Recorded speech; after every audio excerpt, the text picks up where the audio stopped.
Fox Sports. We are Fox Sports. We are Arizona.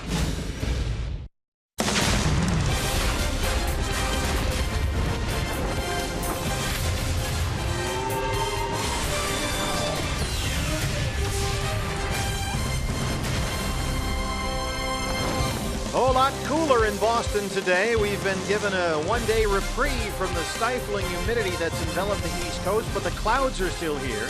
Dark overhead today as we get set for Game 2 of this three-game series in Boston. The D-backs and the Red Sox. Coming up next on Fox Sports Arizona.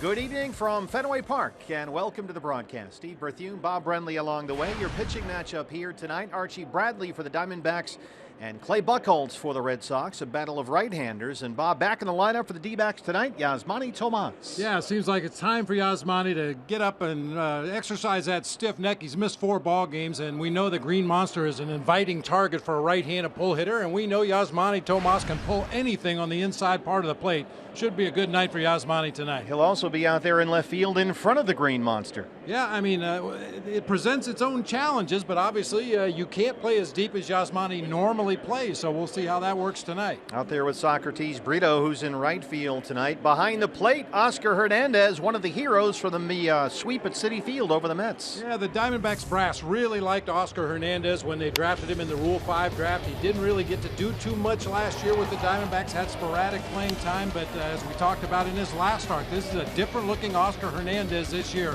Really looking forward to seeing him on the big stage here at Fenway Park. Another big crowd here at Fenway Park. Diamondback fans, corporate sponsors with us on the road trip. First pitch is coming up from Boston on Fox Sports Arizona. Arizona Diamondbacks baseball on Fox Sports Arizona is brought to you by CenturyLink. Switch to CenturyLink Prism TV for an advanced TV experience. Learn more at cprismtv.com. By Jack in the Box. Taste the all-new Double Jack Burger today, only at Jack in the Box. By Oregano. Step up to the plate for a guaranteed home run at Oregano's, your neighborhood pizza joint, location statewide. And by your Valley Honda dealers, where you get more standard features for less money.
Fox Sports Arizona is brought to you by Lone View Casino. Get in on big wins. By Chaz Roberts Air Conditioning and Plumbing. Choose Chaz. By Best Buy. Tech to impress at Best Buy. And by Cox Gigablast. How will you live the gig life? It's a Saturday night in Boston, Massachusetts, and around here that means Red Sox baseball. Diamondbacks in town. It's Archie Bradley and Clay Buchholz. First pitch is next on Fox Sports Arizona.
Well, the humidity has gone. The clouds are still here, though. It is overcast, and believe it or not, much cooler, 68 degrees in downtown Boston today, baby. We caught a break for at least one day, and we are set to go game 2 of the 3-game series from Fenway Park. Yeah, it actually has turned into a very comfortable evening, bordering on chilly for crying out loud. Who would have guessed? Here's how Chip Hale's going to line them up tonight. Gene Segura leading off at second base. Michael Bourne out in center field. Paul Goldschmidt at first base.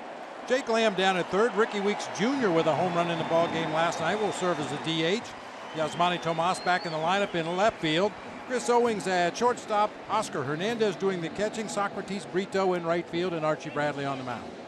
And on the mound for Boston, your Arizona Ford starting pitcher for the Red Sox, the right-hander Clay Buchholz. He will turn 32 years old tomorrow. He's had an up-and-down season, 4-9, a 5.64 ERA. This is his first start since July 2nd. He has spent much of the summer in the bullpen. And Red Sox fans getting a little sour on Clay Buchholz. He's had a disappointing year. Yeah, he really has, especially out of the rotation. He's been serviceable out of the bullpen, where his ERA is only 3.2. It'll feature a two-seam sinking fastball, a cutter, a changeup, and a curveball. And this is a guy that, as you said, hasn't started a game since July 2nd. So the earlier the Diamondbacks can run up that pitch count, the better chance of getting Buchholz out of this ball game. Yeah, he hasn't thrown more than 60 pitches in a ball game in more than a month. So it will be interesting to see how long he can go here tonight. Our Eye on Defense for Boston is brought to you by Nationwide Vision Centers. A little different look for John Farrell tonight. Brock Holt will play left field with Andrew Benintendi moving over to center field. Mookie Betts out in right. The infield will be Shaw and Bogarts on the left side. Pedroia and Ramirez on the right. Sandy Leone behind the plate tonight for right-hander Clay Buchholz. And behind the plate for the men in black tonight, Big Ted Barrett from the Valley. The crew chief will call the balls and strikes. Lance Barksdale at first base. Angel Hernandez, the second base umpire tonight. And Will Little is at third. And before we get started, Bob, it's time for your Valley Honda dealers key to the game. Well, we're playing the Red Sox, so expose the Sox Achilles heel, which will be how long in the ball game can Clay Buchholz pitch, and the bullpen for the Red Sox that's been spotty at best lately.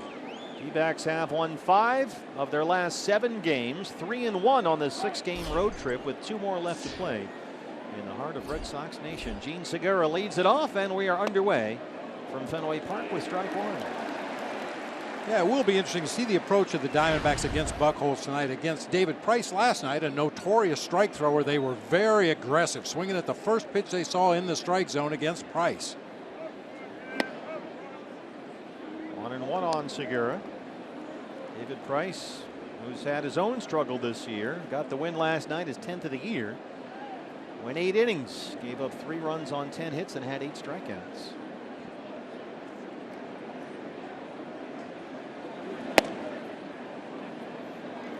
Connor missed, and it's 2-1 on Segura, who's hitting .311 with 10 homers.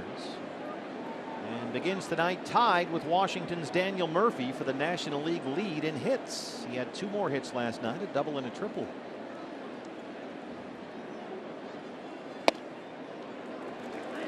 That fastball is there at 93, and it's 2-2 on Segura.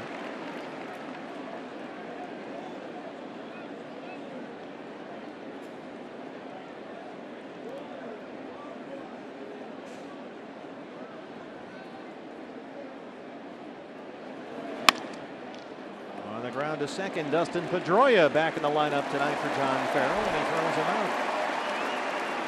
Pedroia had to leave the ball game early last night with flu-like symptoms, but he's back in tonight. And that'll bring up Michael Bourne. Michael in center field, 247 and 2 homers. He was 0 for 3 last night, the series opener. Outfield tonight for the Diamondbacks, left to right of Tomas, Bourne, and Brito.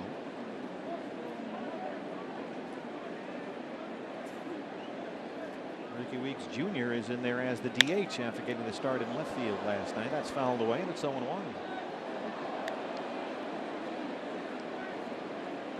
What a crazy start to that ball game last night. Boy, right away when the first pitch of the ball game hit by Gene Segura, Jackie Bradley Jr. tripped over a hole in the ground out there left by the concert, and it sort of went downhill from there, certainly for the Diamondbacks.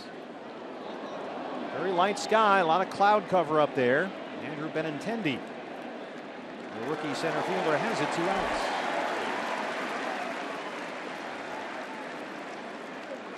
Paul Goldschmidt now. Only approaching 300 again. He's at 299 with 18 home runs. And back in there at first base tonight where he likes to be. He was the DH last night. Singled and walked, scored a run.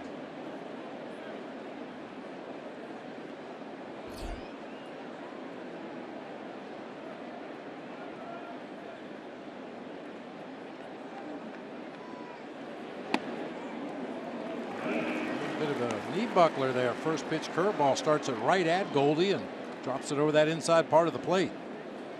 Seen a little bit of everything already from Buchholz. Sink it, cut it. It's got that curveball.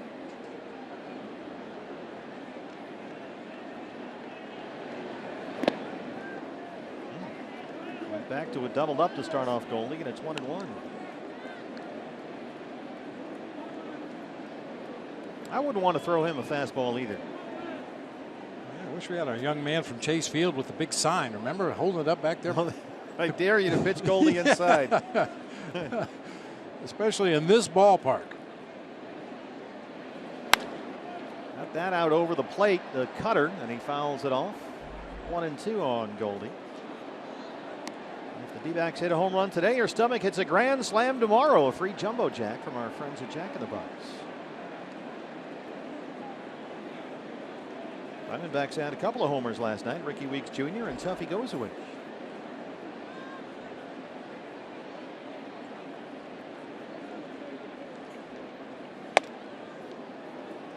Fastball missed, and it's 2-2. Tuffy homers in back-to-back games and winds up with a night off. Can't get in the lineup. What do you got to do around here?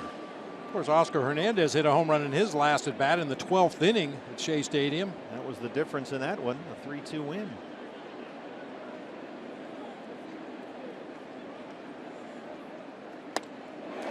Buchholz strikes out Goldschmidt to end the first. Archie Bradley coming up from Fenway Park.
Your Arizona forward starting pitcher for the D-backs is Archie Bradley. Archie 4-7 in 16 starts, a 4.80 ERA.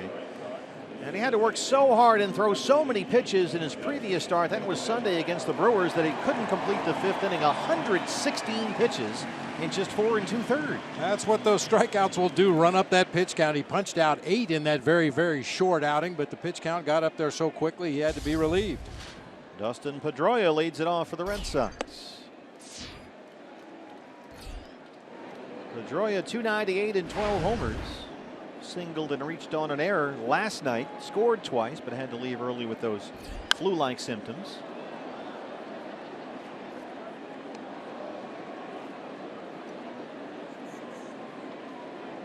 We talked about Pedroia last night, a max effort guy all the time, and talking to Aaron Hill before the ball game today, he said he was probably just dehydrated. The guy just never stops. Pops it up to shortstop. Chris Owings wants it, and that's the first out. Let's take a look at the lineup for John Farrell's Boston Red Sox. Yeah, Pedroia already down on that pop up to shortstop. Xander Bogaerts, the shortstop, will bat second. Mookie Betts in right field, bats third. David Ortiz DHing once again tonight, batting fourth. Hanley Ramirez down at first base. Travis Shaw at third. Sandy Leone behind the plate tonight. Brock Holt in left field, and Andrew Benintendi in center field. 4 left-handed hitters at the bottom of the lineup, and David Ortiz, a lefty, in the cleanup spot. First pitch strike at 94 from Archie to Xander Bogaerts, the shortstop. Bogaerts had a couple of singles last night. He was 2 for 4. Hitting .315 on the year with 14 home runs.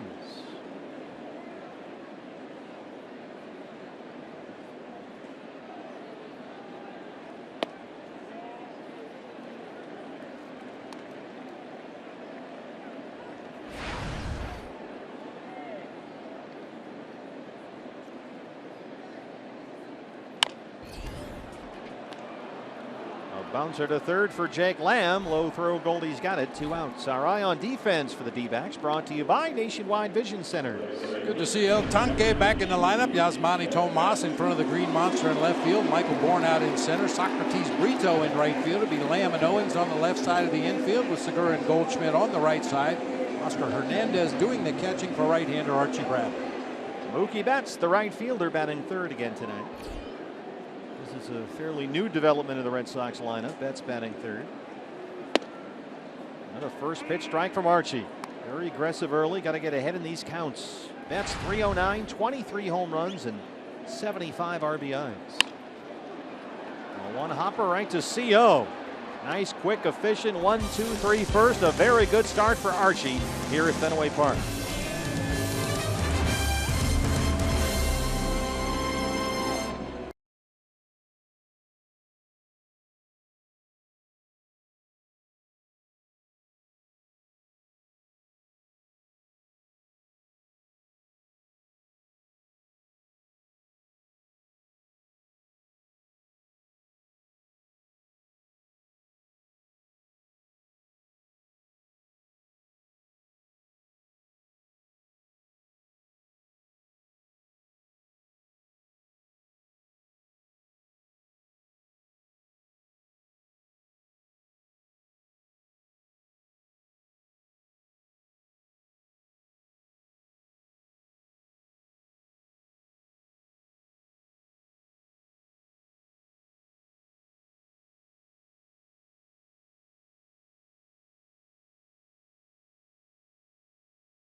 Actually, on Lansdowne, we bring you back. I'm Todd Walsh, and as per Steve Berthume's request, I just want to say I am with, if he'll confirm, the Sausage King, right? This is the Sausage King live from Fenway Park. All right, and I had some guys that spilled some stuff on them yesterday. I'd like to kind of make good and grab a sausage myself. I appreciate that. I'll show you how a real pro handles a sausage. Solid. One loaded, please. Back to you, Steve. Todd Walsh, the intrepid Todd Walsh, as Jake Lamb leads off the second against Clay Buchholz. That, and I took you there today. Yeah. And so how would, unbiased opinion, no pressure. Where does it rate? I mean, it's right up there. It's different. You know, it's not something you can get at any other ballpark in baseball. And I mean, any good sandwich starts with the bread, and that roll is to die for. Man, was that good. Just a little cart out on the street across from the cask and flagon here at Fenway Park. Jake hitting .274 and 24 home runs. Took you and the staff over there to meet the Sausage King. And we had the steak tips and grilled onions on there, some peppers. There it is. That is top shelf right there. Yeah, I ate one, and the guy said, wait a minute, you got to have another one. Oh, Lord. You walk away with handfuls of them. I've been going to that guy for 15 years, minimum. And he is the best. The real thrill was doing our impersonation of a salmon swimming upstream as all these fans were coming into Fenway Park, and we were going the other way to go out to the Sausage King. Just waiting on Yawkey Way to get down the street, open up the turnstiles here. 3-1 to Lamb. Missed inside, a leadoff walk. First base runner tonight for the Diamondbacks. And on our way out there, we met a good buddy, a gentleman I met a few years ago here at Fenway Park by the name of Kenny Priest. Kenny is the security supervisor here at Fenway Park, and his dad, Kenny Sr., is back in Santan Valley, Arizona. He loves the Diamondbacks. He loves his Red Sox. He watches the Red Sox from the East Coast early. He watches the Diamondbacks from the West Coast late, a doubleheader every day. Kenny, I hope you're having a great night. Thanks, Kenny. We appreciate your watching and supporting the Diamondbacks. And Kenny Jr. actually worked with Steve Hathaway, who grew up in the area. He's from Acton-Boxborough High School here, not about 30 minutes away, but he coached him in Little League coming up as a player, so that's a fascinating coincidence there and great connection. Ricky Weeks Jr., the DH, 250 and 6 home runs. He had a homer last night plus a base hit. 2 for 5, knocked in 2 runs.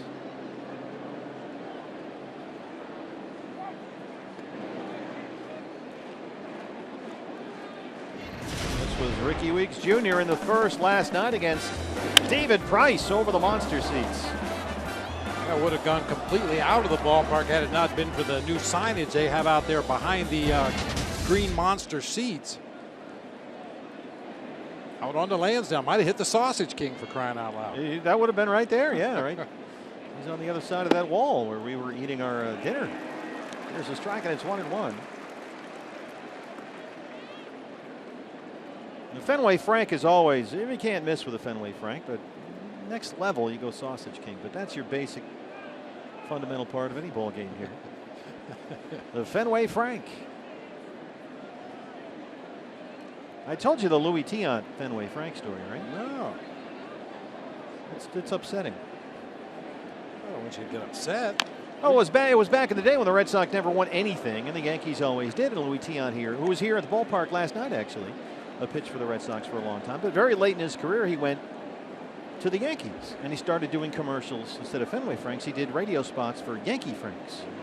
And he would get on there and say, "Yankee Franks, it's nice to be with a wiener." Which, yeah, it didn't go over all that well here, frankly. But they still love him here. Oh, he is the king. No, the Sausage King is out on Lansdowne. El Tiante has his own food stand out on Yawkey Way. He's got a Cuban sandwich thing going out there. 2-2. And it goes without saying, as we travel around the major leagues, that we've recommended going to PNC Park in Pittsburgh for the scenic views, and there's a lot of other great ballparks, but obviously this is one you need to put on your bucket list. Make a trip to Boston, go to Fenway Park, especially on a weekend. It's like the state fair out there. Travis Shaw at third, Pedroia for 1, and they roll the double play. 2 outs. I know I don't have to tell you that. You spent a lot of your misguided youth here in this ballpark. Oh, yeah. We used to have season tickets in section 17 right under our broadcast position. Yasmani Tomas back in the lineup. He injured himself watching the Olympics in bed. 272. He did. 21 homers. That was what Chip said. So. And he starts this after a layoff with a 5-game hitting streak. You're talking about the ballpark. It's amazing what they've done here. They have turned it into a genuine tourist attraction. It's one thing to have a nice new park and update some things, and they've done a marvelous job here. But this is a place where people come from literally all over the world just to be here. It's reached that status. I mean, there are tours that go through here every 15 minutes, and they don't stop. It's year round. It's amazing. They take you behind the green. You go inside the wall and up on the top of the roof, and you go in the press box and the clubhouses and everything, and they just run them through here 20, 30 at a time, morning, noon, and night. And then, of course, there are the Green Monster seats, if you can get a ticket. 1-1 on Yasmani Tomas.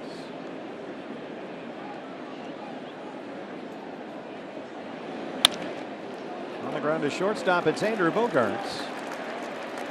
And that ends the inning. Bottom 2 on the way from Boston, Mass. No score at the D-backs and the Red Sox.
Bottom half of the second inning. When the D-backs win, you win at Papa John's. The day after every Diamondbacks win, you get 50% off your regular menu price online order at Papa John's. Enter promo code DBACKS50 at papajohns.com. A tremendous first inning for Archie Bradley. 9-pitch first, 2 ground ball outs, and now David Ortiz leads off the second, and there's strike 1. Big Papi in his 20th and final season, hitting .312. He leads the Red Sox with 26 home runs and 90 RBIs. You see that OPS. He is the only player in baseball with an OPS over 1,000. And this was his home run last night. Big Papi has homered against 354 different opposing pitchers in his career. Roy Halladay stepped to the front. He's given up 6 to David Ortiz. Big Papi 3 hits last night, including the homer. He drove in 2.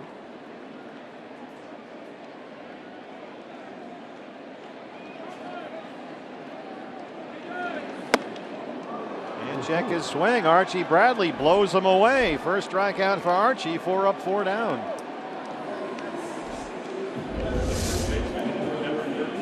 A guy in the midst of a potential MVP season can be made to look funny sometimes. Looking for something else. Jammed on that fastball up. Well, David Ortiz hit a home run last night. Hanley Ramirez hit 2 home runs, a pair of 3-run homers.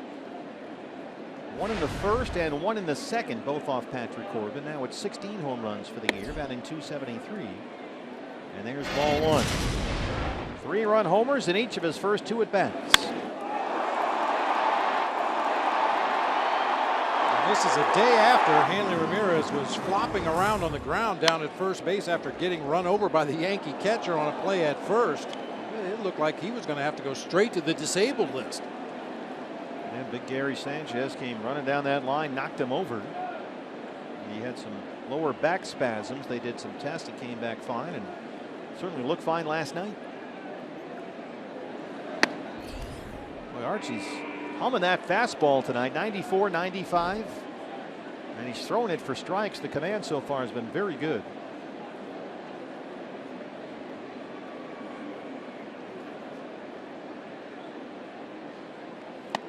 And Archie, when he's pitched well this season, has worked pretty much out of the same game plan. He's much better coming out of the gate, throwing strikes, getting the defense off the field into the batter's box. And that's true for any pitcher. But for Archie, it seems to happen for him when he's aggressive early and attacking guys like he seems to be tonight.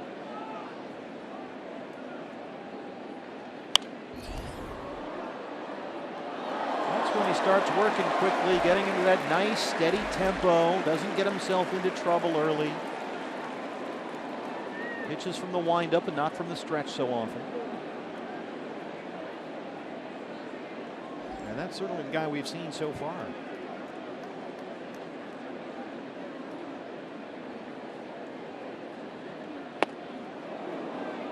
He did not go, Lance Barksdale.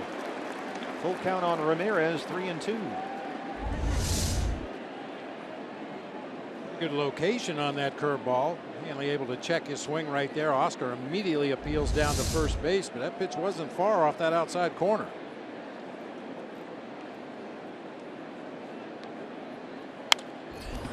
You know, Archie, for a young man, he's only 24, just turned 24, in fact, a few days ago. He's got a great sense of history. And we talked with Todd Walsh last night about his Polaroid camera that he takes everywhere, and he takes pictures at Wrigley Field or pictures with Vin Scully. He wants to be part of history, and he has an appreciation for it. So I'm sure that pitching in this ballpark tonight means a little something more for him.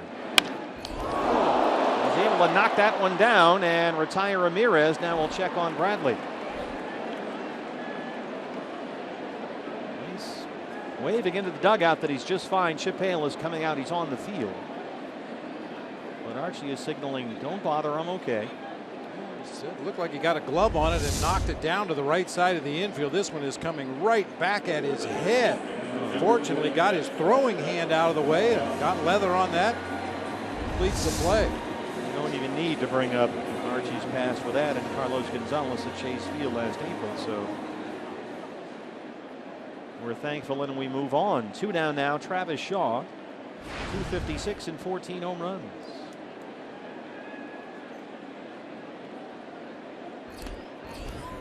Diamondbacks have the shift on. Jake Lamb right out there with second base umpire Angel Hernandez.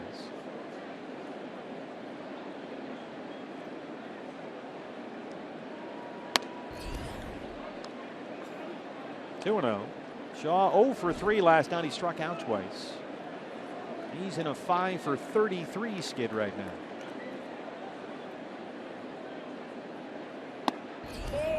Archie has not thrown a strike since the comebacker. Not make too much of it, but he's behind 3-0.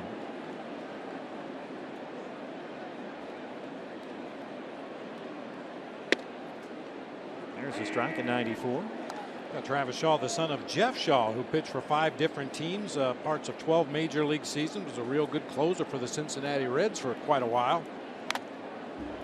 Full count, 3-2. So back-to-back 3-2 counts for Bradley. That one got Oscar Hernandez. The mask and up on the screen, rolled all the way up near the second deck of the ballpark.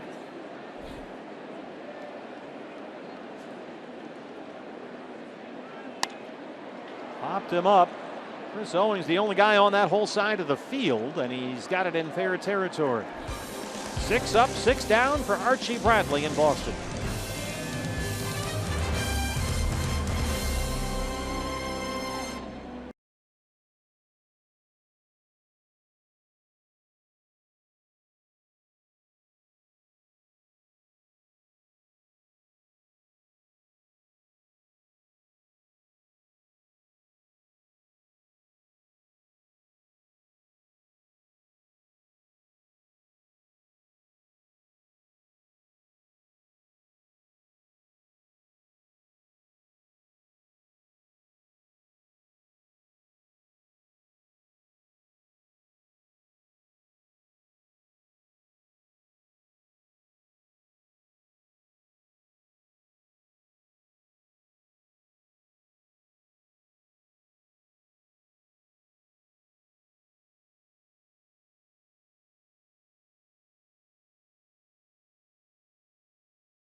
third. Greater coverage of baseball is brought to you by T-Mobile. A look around the rest of the National League West.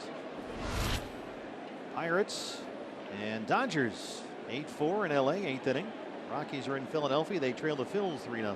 Padres trailing the Mets at Citi Field. And later today, the Orioles and the Giants at AT&T Park. Kevin Gausman and Madison Bumgarner. Chris Owings leads off the third against Clay Buchholz. And that one's fouled off, 0-1. Did you get a chance to see any of that Giants-Orioles game last night when you got back to the hotel? No, I did not. What happened? Mark Trumbo almost hit one in the glove out there in left field. Oh, he hit an absolute bomb. 277 and 2 homers for CO. I'm really happy for Mark, but boy, would have been nice to have a few more of those here with us. No kidding. But he has had a tremendous year with the Orioles.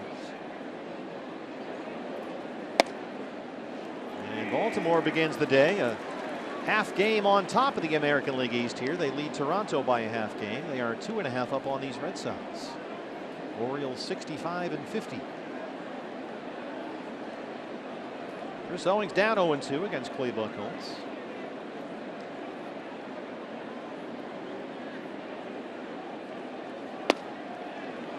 I was walking last night with our members of our staff back. We walked all the way back to the hotel because, you know, we weren't hot and sweaty enough walking here.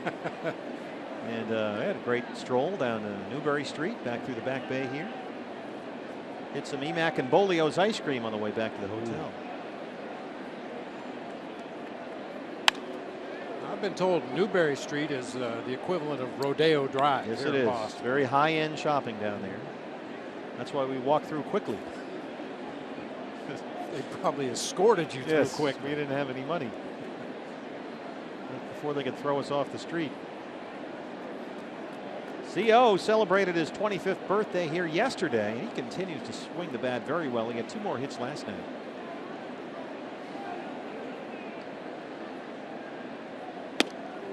Two and 2.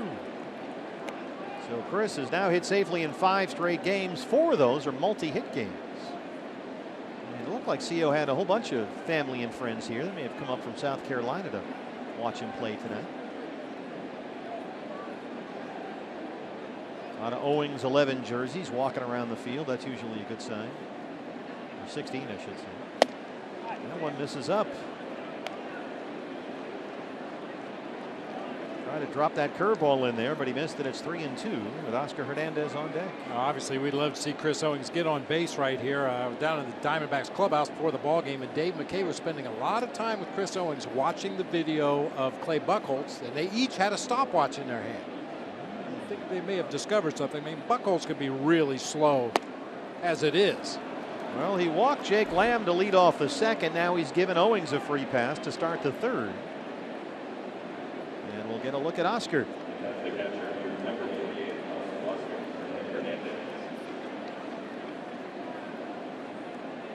Oscar coming off his game-winning home run in extra innings Wednesday night at Citi Field. Part of that sweep of the Mets, his first major league homer. This is his second game with the Diamondbacks this year.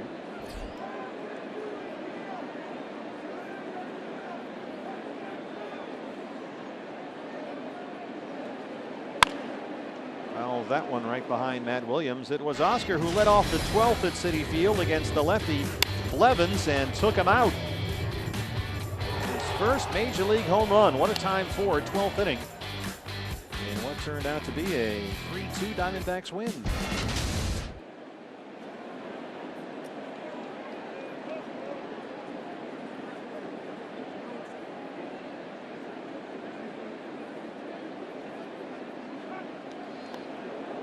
Buchholz spiked that one. Hanley Ramirez kind of tackled the baseball that time. Hanley still learning how to play first base. It's his first year over there. He was the Red Sox left fielder last year, and that did not go well. Yeah, to call him a left fielder is probably a little bit of a stretch. He stood out there in front of the Green Monster with a glove. He was out position there.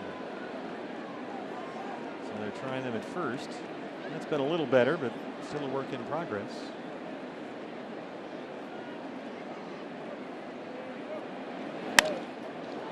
Oscar hits a fly to shallow center. Benintendi coming in. Still coming in, and he's got it. And that's the first out in the third. You were talking about Chris Owings and how well he's been swinging the bat lately, and I think that goes hand in hand with seeing the ball a little better, making sure you're swinging good pitches at base on balls by Chris to lead off the inning. The first in over 70 plate appearances. He's always been a very aggressive swinger up there. That was his minor league track record as well. Socrates Brito, the right fielder tonight. 184 and 2 homers. He's only played 17 games in the big leagues this year. Struck out in his only at bat last night.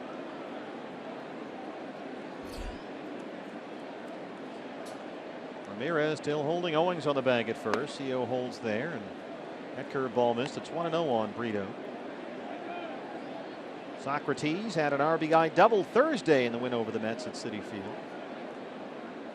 1 for 11 since his recent recall from the minors.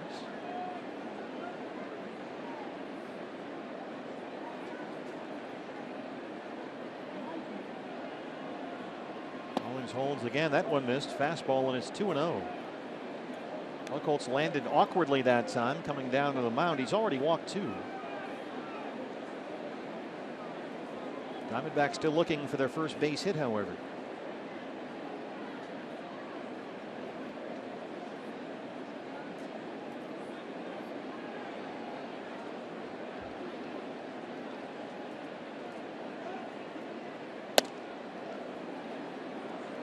Cutter missed, up 3-0.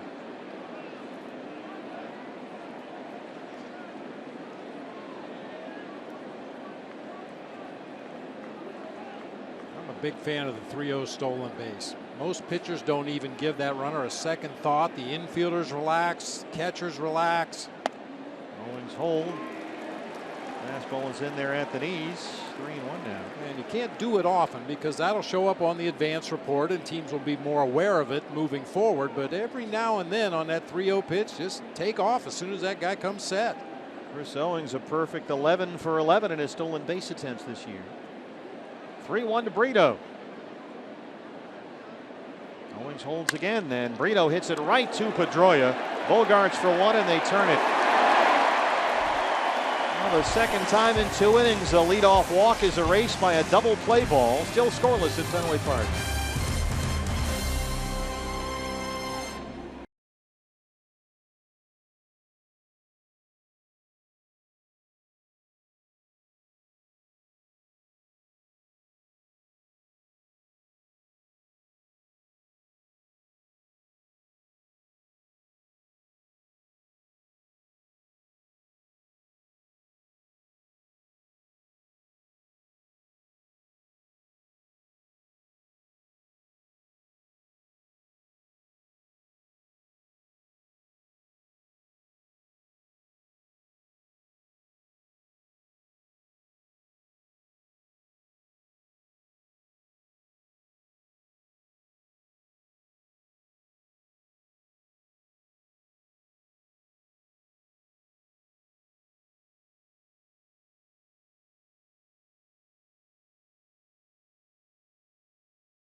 It's time to take a look back in baseball history, brought to you by Geico.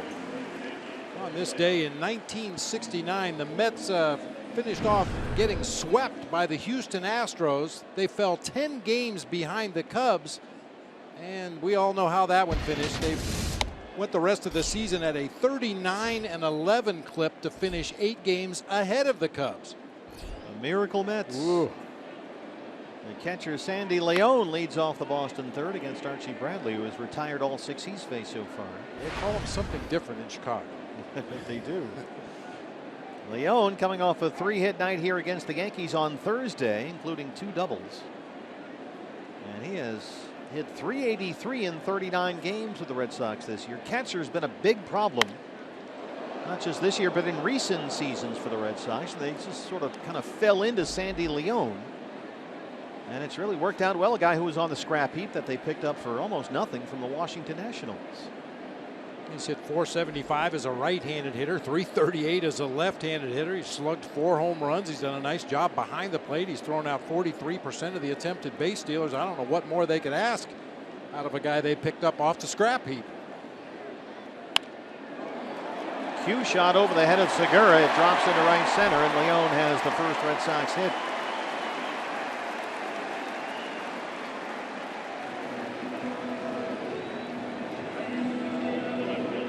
Brock Holtz, the start in left field tonight. This guy really is a super utility guy. He plays everywhere and does everything nicely. .251 and 5 homers. He has started games in left field, right field, second base, third base, and shortstop. Did the same thing last year when he also played center field and first base. Went to the All-Star game, in fact.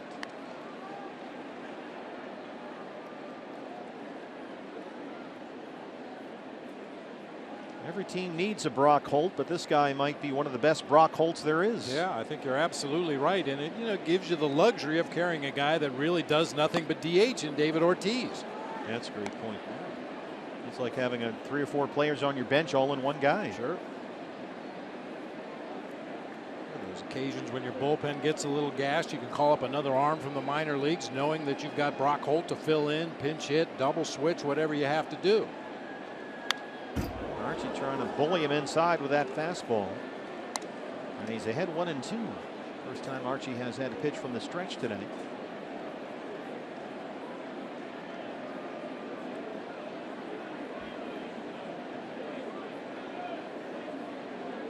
Leone's not going anywhere down there at first. Double play ball here. Segura spins and throws. CO for 1. Holt runs pretty well and he beats it out. A little slow to develop that time, but they do erase Leone at second. James Segura laid back just a little bit on that ground ball to get himself a good hop, and then does the complete spin with his back to second base before delivering on to CO. And Holt has good enough speed to leg it out at first base for a fielder's choice. The rookie center fielder Andrew Benintendi, just 9 games in the big leagues, 9 hits and 26 at bats. He made his major league debut about 2 weeks ago. 22-year-old rookie.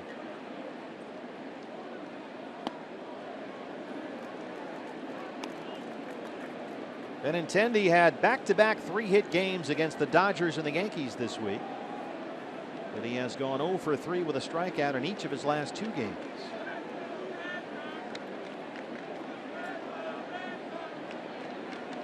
And what makes Benintendi somewhat compelling is he's a Red Sox first-round pick last year. He was at the University of Arkansas, the 7th overall pick in that draft, and 14 months after he was drafted, he's in the big leagues.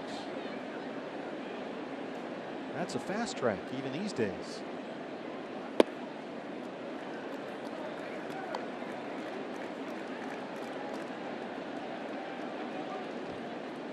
Well, it's obvious how much the Red Sox like this young man. Can play any of the outfield positions, but with Jackie Bradley Jr. figuring to play center field for the next decade or so, and Mookie Betts doing the same in right field. Benintendi squirts one the other way, a base hit. 2 hits in the inning for Boston against Archie Bradley. That was Dave Dombrowski a moment ago. The GM here is now running the show. You were talking about the catching situation a little while ago. And Blake Swihart, one of their young catching prospects that's going to have surgery on his ankle on Monday. He injured it playing left field. He was having some defensive issues behind the plate. They like his bat. He's a switch hitter. Trying to find a position for him to play, but now with Benintendi playing and playing well up here at the major league level in a short period of time, and the other 2 guys at those positions, you wonder what the future holds for Blake Swihart. Well, this is what we were talking about earlier with Archie Bradley. Can he just stay aggressive, stay ahead in counts, and not pitch himself into trouble? He's in a bit of a jam here. 2 on and 1 out, and facing Pedroia, who popped up in his first at bat. Archie went back-to-back 3-2 counts to end the second inning. He got both guys, Ramirez and Shaw. The two singles in the inning. Holt at second, Benintendi at first. 1-1.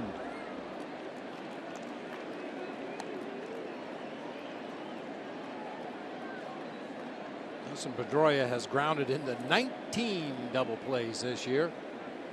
He takes such a big swing from that right-handed batter's box. A lot of times it takes him a while to get unwound and start down that first baseline.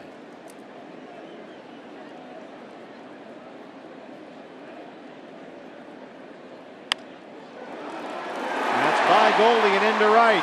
They wave Brock Holt. Here's the throw from Brito, and it is not in time. The Red Sox take a 1-0 lead.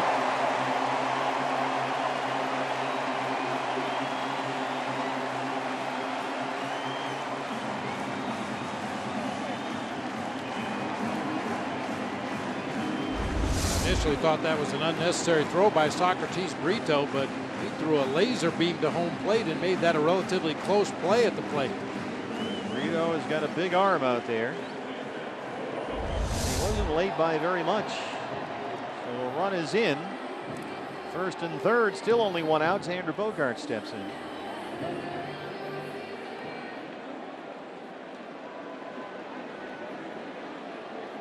Bogaerts grounded out his first time up, 0 for 1.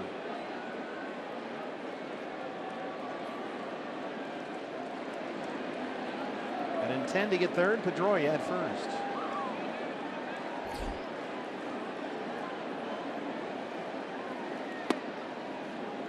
This is a dangerous hitter up there.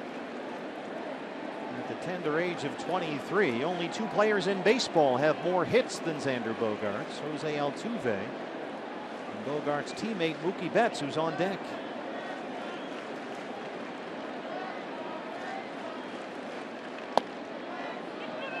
Fastball missed, and it's 1-1.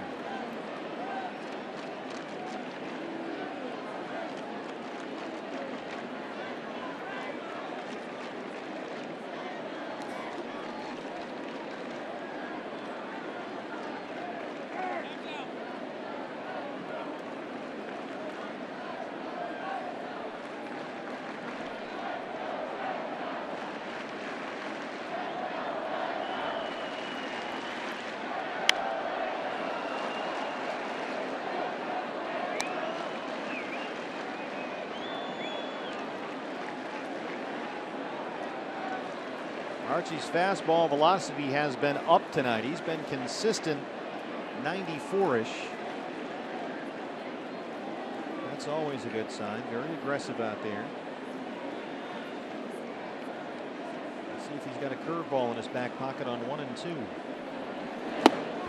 Came with a heat, 95, and went right by him. Second strikeout for Bradley, 2 down.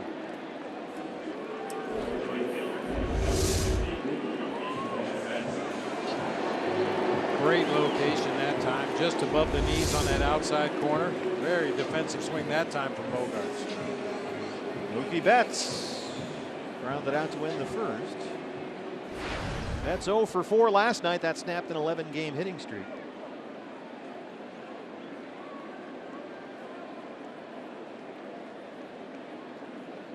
This Red Sox team with a .285 batting average this season, with runners in scoring position, tied for the major league lead with the Colorado Rockies. Not only are they getting a bunch of hits, but they're getting them at the right times. First pitch curveball from Archie, jumps him ahead 0-1. And just as a point of comparison, the Diamondbacks this season, not quite as good. They've hit .238 with runners in scoring position. Archie, 2 curveballs to start off this at bat against Betts. If you can get this guy here and avoid a big inning, just leave the 1 run up there, that would be a big gold star for him.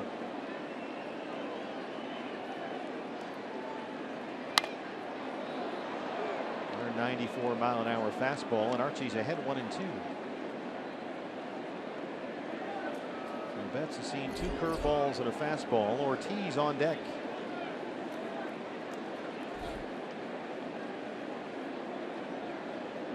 Ryan Butterfield coaching at third.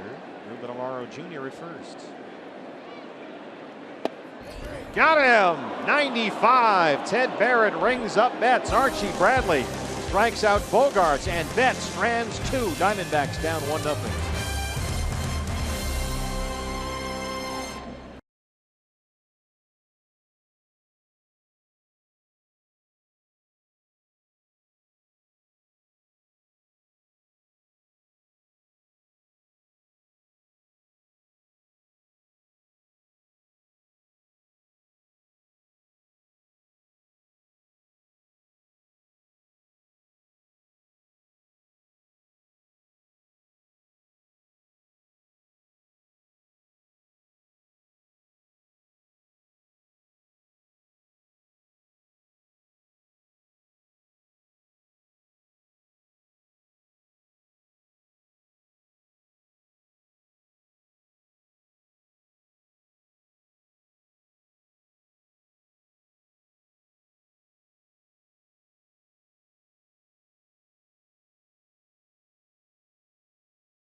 And we'll be talking a lot about bucket lists tomorrow on the pregame show, Diamondbacks Live. And this never gets old. Steve and Bob hanging out literally on the monster, the Green Monster here at Fable Fenway Park. The Diamondbacks, a lot of corporate sponsors here hanging out, having a great meal, watching the game, best seats in the house. But Steve, as I said on the pregame show, thank you for taking ownership of Diamondbacks Live throughout the course of this road trip. And you secured the interview with Bob and Michael Brenly from the bullpen. I was able to get them together. It wasn't easy. There was a lot of negotiating involved. How was the steak tip, Sausage King? Incredible. Thank you again. The sausage tips were fantastic. Sausage King took care of everybody. I found out that Mookie Betts did play against Robbie Ray. In Brentwood, Tennessee. They're from the same hometown. They battled each other in high school, played together in summer league baseball. Oh, cool. Trying to think what else you wanted me to do. I think it was a Dennis Eckersley, Tony La Russa reunion. I let that one go for now because I secured the interview with David Ortiz tomorrow, which will conclude our coverage line out the third. Segura lines out to Travis Shaw, one away. What are you working on out there? Are you've earned a break? Are you able to put your feet up now? I am. I'm just going to watch a game from the Green Monster. I think I'm in someone's seat, so I'm not sure how long I can stay. I got to go. Just tell him you know Bert. He's Todd big Walsh here. is being escorted from the ballpark. No, she said I'm not in anyone's seat. Right? Nice. Hey, everything's good. Todd, Everything's good. I got one for you. Actually, we noticed this while you were setting up. Here's Michael Bourne. Behind you, and I believe to your right, or toward the left field line, maybe. I might be wrong, right and left, but there's a bunch of U of A fans out there, and they had a giant University of Arizona flag. No kidding. They did. There's a U of A flag. The colors are here. Yeah, they are. They just by coincidence they set up right behind you. They're in the middle row, more toward the center of the monster seats. Wow. I think I met some of them earlier. Wave so I can see you. Okay, I'm right here. Oh, there you are. Okay. Yeah. So I would say 3 sections down toward Brock Holt. Okay. They are in the middle. Right. So I'm just saying. I mean, you're a U of A guy, and walk over there. Your people are there. I will go commiserate. Michael Bourne drops one into right center, and that's the first hit for the Diamondbacks. We'll get a shot of them on the air here. Yeah, there they are. Okay. You don't have a monitor, but they're wearing the old purple and teal throwbacks. Okay. And they're right there. I will make my way there. I'm not leaving this seat though until someone tells me I have to leave. This is. I can arrange that too if you want. No, she said I'm fine. I'm fine. I will say this though, Steve. When the Red Sox score, the monster moves. Ooh. It's an old building. These are things you learn. Yeah. Here's Goldie, who struck out his first time up against Clay Buchholz.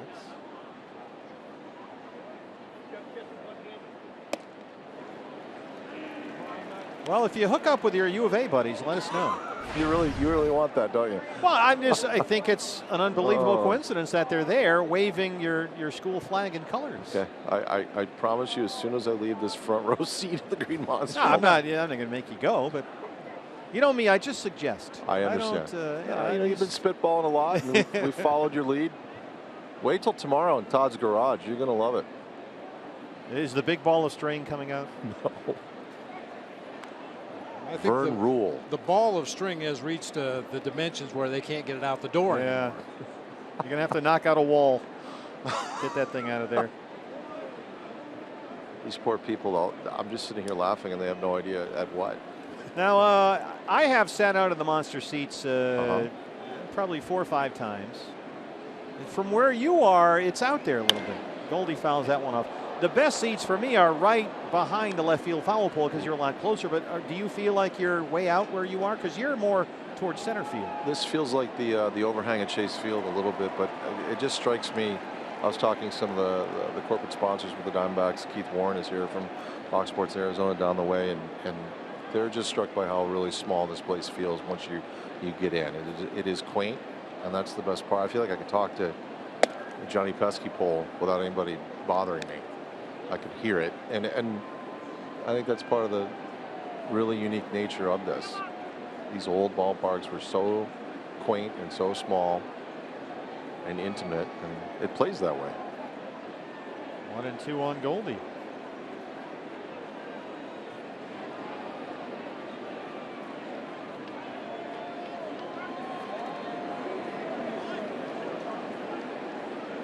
It certainly changes the way the game is played in this ballpark. How so? Well, the Green Monster in left field, you know as well as anybody, Yaz, the way he used to play the ball off that wall, and what appeared to be sure doubles off the bat were turned into singles, or occasionally guys got thrown out at second base on what appeared to be a sure double. I mean, it's not a long throw from where Brock Holt is standing right now into second or third base. It's very tough to take an extra base on a ball hit to left. The other hand is if you hit one just to the right of straightaway center, you got a chance for an inside the park. 420 out there. Right before you get to the bullpens. You know who actually got really good playing that left field wall a little later in his career was Manny Ramirez. He would barehand the ball off the wall with anybody and make some close plays at second. There's not a lot of ground to cover out there because it's so shallow. Goldie's worked at full 3-2. Jake Lamb will walk to lead off the second is on deck. We talked about last night, balls pulled down the third base line that go into foul territory after crossing the bag, and they hit the facing of the bleachers down there and ricochet back toward the shortstop position. You have to alert your shortstops. Anything hit down that line, bust it out there. Michael Bourne takes off for second base, and Goldie fouls that one away. We'll do it again. Sandy Leon wants a word with Buchholz. Goldie has pulled another Goldie. 0-2 to 3-2. No one Goldies like Goldie. Buchholz now over 50 pitches. Goldie has hit safely in 4 straight games. He's got 7 hits on the road trip.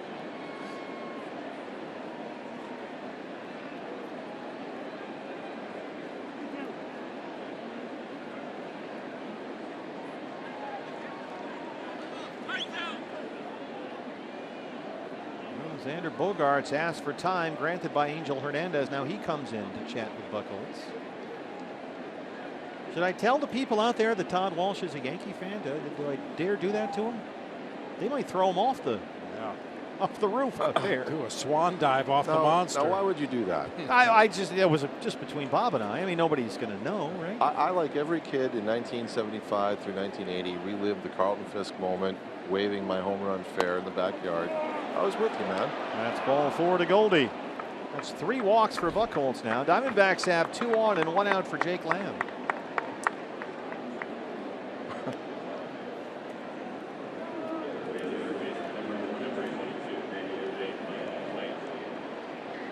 Jake walked in his first plate appearance tonight.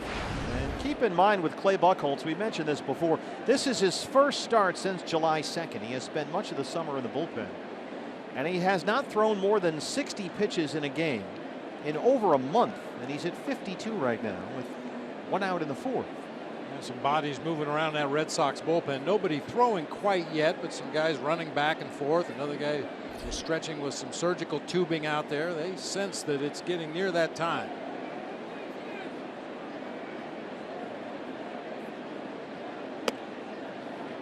Well, Jake 0 for 4 last night, and it's been slow going lately. He is 0 for 17 on this road trip following a 5-game hitting streak, just trying to get it going again here. And he's hit a little bit of a dry spell.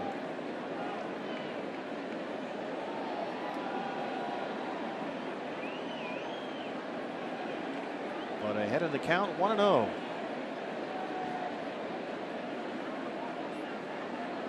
There go the runners, double steal. Leone throws to third, and Bourne is in there. Michael Bourne gets his 11th stolen base. It's number 17 for Goldie. And both runners move up.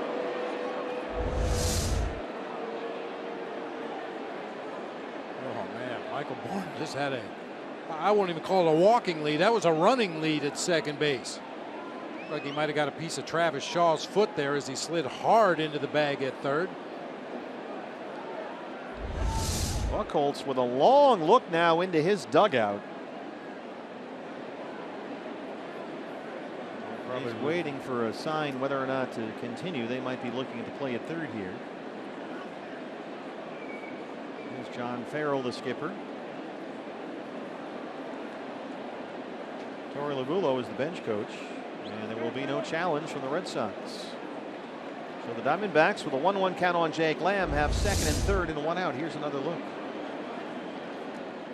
Dangerous time to try to steal third base with a left-handed hitter up there. Clean throwing lane for Sandy Leone. Boy, Michael Bourne, lucky he didn't break his ankle. Hit that bag very awkward.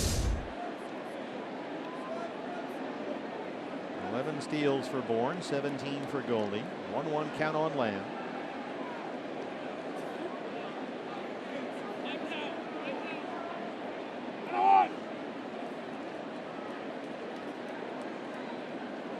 Some question about the count. I think they finally got it right. 1-1.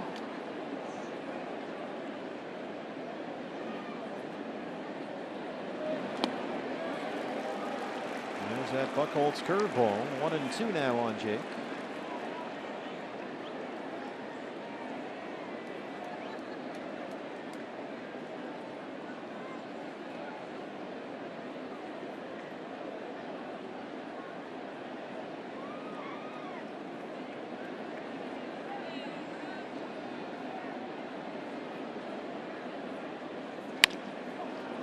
Bouncer to second for Pedroia.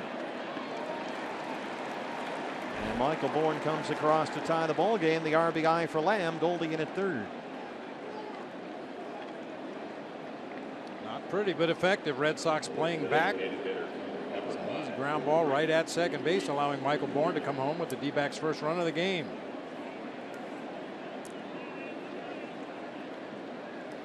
So a run is in. Goldie at third with 2 outs for Ricky Weeks Jr., who'll get into a double play his first time up.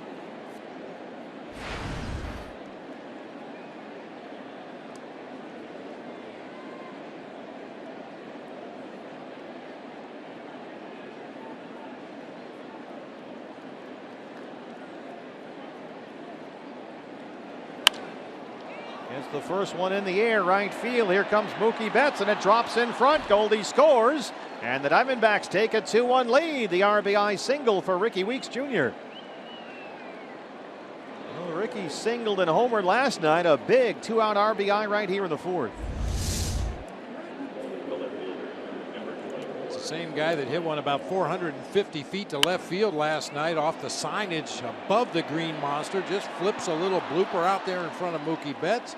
Diamondbacks take the lead. As Manny Tomas grounded out his first time up. Tomas has homered 8 times in his last 14 games. But coming off the layoff following neck stiffness. His first game on this road trip. That one is bounced to second. Pedroia snares it, spins, and throws him out. And that's the end of the inning. But the Diamondbacks get 2 RBIs for Lamb and Weeks Jr. They lead the Red Sox 2-1.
Fenway Park 2-1 in the fourth inning, and don't miss the annual D-backs alumni game. It's coming up Saturday, August 27th. This year's alumni game will start at 2:30 p.m. before the D-backs and the Reds regular season game. That's a 5:10 start. Plus the first 20,000 fans get the D-backs pullover being worn right here by Sean McLean from Safeline Auto Glass. There's Sean. Nice job. The lovely Sean. First 20,000 fans of the game will get that D-backs pullover. It's courtesy of Sanderson Ford, so get your tickets right now at dbacks.com/alumni. David Ortiz leads off the Boston fourth against Archie Bradley. That's Sean McLean out there. And Ron Goodson from Pepsi. Ron is here with us on the trip. They're sitting out there on the monster seats with Todd Walsh, assuming Todd hasn't been thrown out yet. Archie behind on Big Papi, 3-0. There's Ron Goodson on the left. Sean McLean, the lovely Sean McLean, and his D-backs pullover on the right. We're here from Pepsi and Safelite Auto Glass. Doing a good job showing off that Sanderson Ford logo. There's Ron. Ron's got his own jersey with his name on the back. Hard to first. Goldie's there. One down. A lot of D-backs fans out of the monster seats tonight. Alan Maxey's out there with his wife Brenda. Got the Goodsons, we got the McLeans.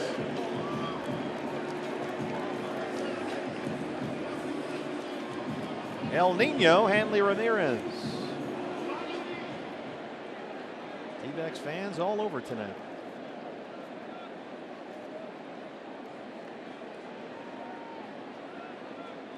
Hanley hit a rocket right back at Archie Bradley that it looked like he got with his glove, thank goodness. He was able to knock it down and record the out.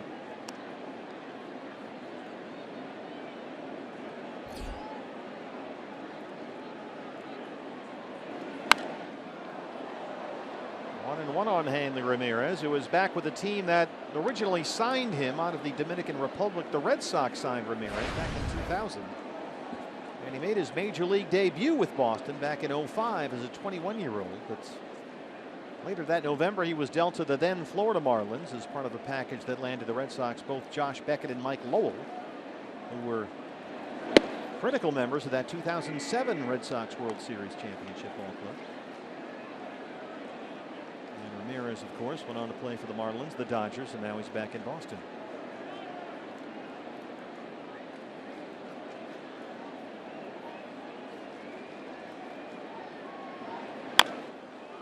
A tapper over the head of Archie. Segura comes into play.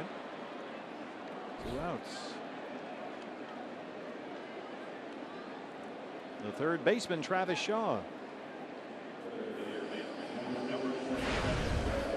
Travis Shaw played his collegiate baseball at Kent State, where he was a teammate of the Diamondbacks' Andrew Chafin. They were on the same team. In fact, they were drafted in the same year, 2011. Shaw was a 9th round pick by Boston. Chafin, who was doing very well in his minor league rehab, a first rounder by the Diamondbacks in 2011, both out of Kent State, the Golden Flashes. Chris Owings, the only guy over there. A nice quick 1, 2, 3, 4th for Archie Bradley, who has set down 5 in a row. He leads it 2-1.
The fifth inning. What a good-looking catcher. Hey, fans, a D-backs home run tonight means a free Jumbo Jack tomorrow at participating Jack-in-a-Box locations with the purchase of a large drink.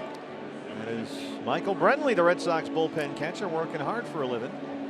You got the chance to visit with Michael, who came up to check us out in our booth up here. You spent the afternoon with him, filming a segment for the Diamondbacks Live pregame show with Todd Walsh. Yeah, I've forgotten what a long day it can be at the ballpark. Michael got here about 12:30. I came over about 1 o'clock, and by 2:30 I was out of things to do. You don't have quite as many responsibilities as Michael does these days. Chris Owings leads off the fifth against Clay Buchholz.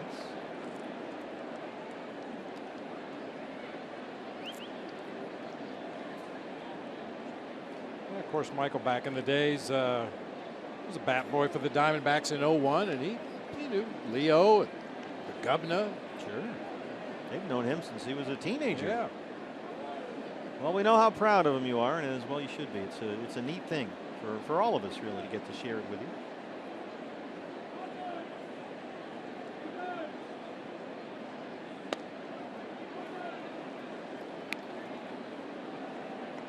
Chris walked in his first plate appearance against Buchholz. Red Sox bullpen still busy, with Buchholz now at 60 pitches, 35 strikes.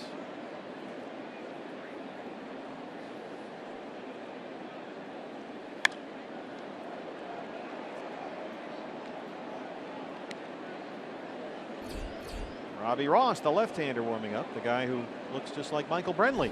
It's hard to tell them apart sometimes.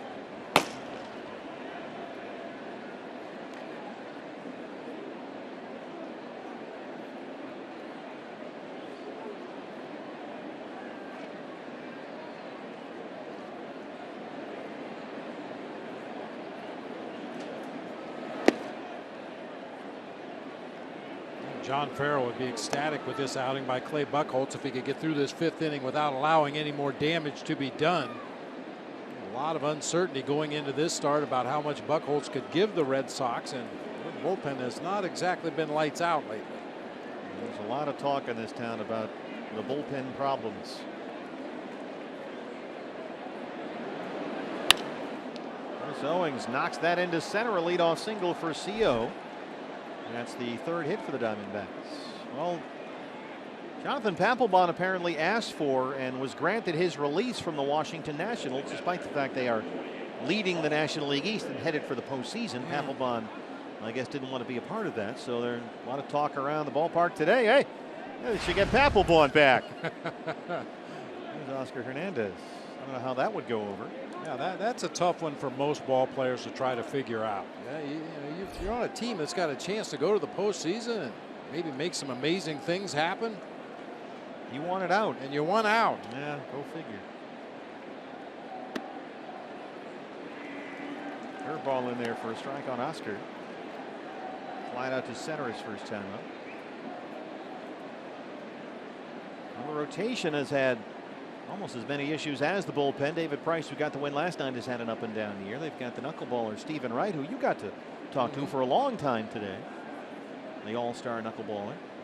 Rick Porcello, who starts tomorrow, has had a very good year. He's won 15 games. Yeah, Stephen Wright, the knuckleballer, said he had a nice conversation with Tom Candiotti. Of course, Candy threw the knuckleball throughout most of his career. And he said he tries to talk to all the knuckleballers, anybody who ever has thrown the knuckleball, just to talk terminology and grip and what do you try to do as you finish the pitch and some of the issues that you run into because you're a unique pitcher out there on the mound. Of course, the Red Sox have Tim Wakefield at the ready if Stephen Wright needs any help at all. That's going to get out of play behind the Diamondback dugout. The thing, it seems like, when I talk to knuckleballers, every guy throws the pitch just a little bit differently. Subtle differences. Some guys, most guys use the index and middle finger and kind of push the ball out of their hand. Some guys get the ring finger involved and use 3 fingers to push the ball out. But yeah, just subtle differences. You want to talk about a feel pitch. That is the ultimate feel pitch. Sometimes Tim Wakefield had the feel and sometimes he really didn't. Won a lot of games here, though. 0-2 on Oscar Hernandez.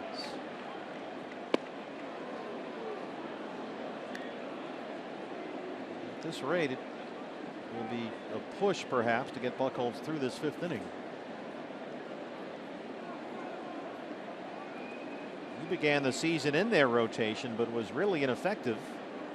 2-5 in his first 10 starts. His ERA was almost 6.5, so they moved him into the bullpen at the end of May. That's pretty much where he's been ever since. And since he went to the bullpen, Buchholz, only 3 of his last 16 appearances have been as a starter. And this is his first start in more than a month.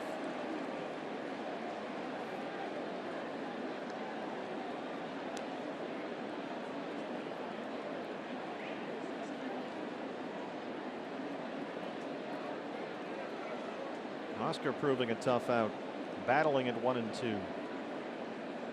Well, the Red Sox, they need everybody to pitch well, rotation in the bullpen, because they are on a stretch that really is unbelievable. Every team is tired and has long trips and play a lot of games in a short amount of time. But the Red Sox are really going through something here. They are only 4 games into a stretch of 23 games in 23 days. That started with this week's Yankee series. They lost 2 of 3 here. But to make matters worse, it's actually a stretch that lasts 44 days. And during those 44 days, they have 1 day off. And that was Monday. 1 off day in 44 days. Yeah, they did have a scheduled off day coming up Monday after the Diamondbacks leave town, but that's been taken by a rainout makeup in Cleveland. So that 3-city road trip becomes a 4-city road trip. That one got away from Buchholz, a curveball, and Oscar's hanging in there at 2-2. Red Sox 2.5 back of Baltimore for the AL East lead. They do hold a 1.5 edge on the Tigers for the 2nd American League wild card, but they don't have a lot of margin for error. Yeah, they'll play the Tigers 4 times in that next road trip that we've been talking about.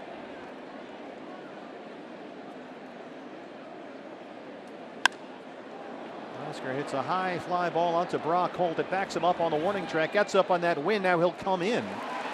And he's got it. The wind is swirling around out there in left center field, and it definitely got caught up in that wind on that fly ball. Yeah, Holt went back like he was deciding whether to try to catch it at the track or back off the wall and play the carom, and ultimately had to turn around and run back toward the infield. That ball really got knocked down.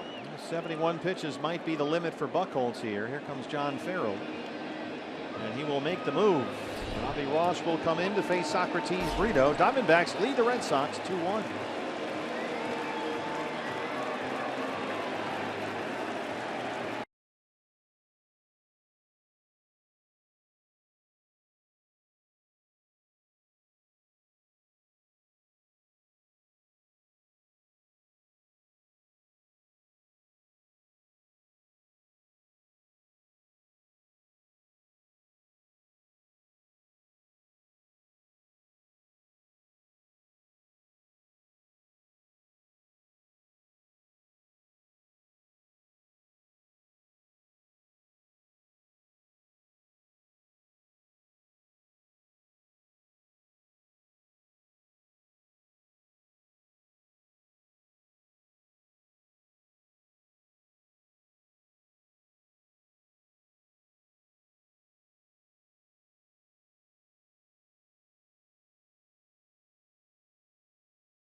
Here in downtown Boston, the trademark Citgo sign in the background, high above Fenway Park, where the Diamondbacks lead the Red Sox 2-1.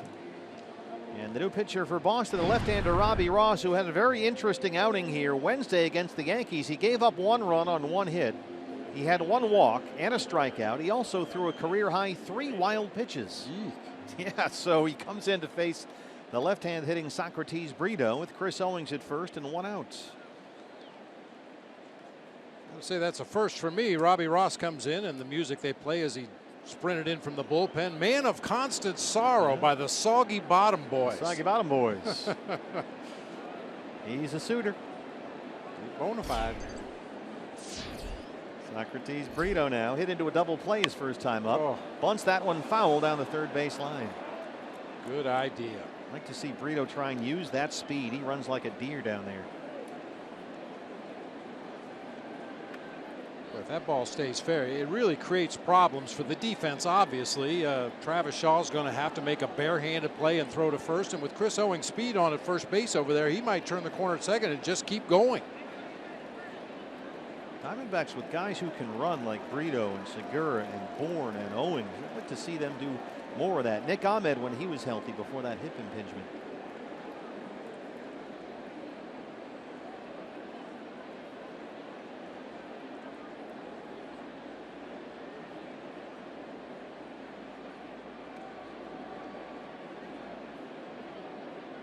It was good to see Brito really busted up that first base line there, especially considering how heavily padded up he is on that front foot coming off the broken toe. But based on the way he ran there, the toe certainly seems to be fine.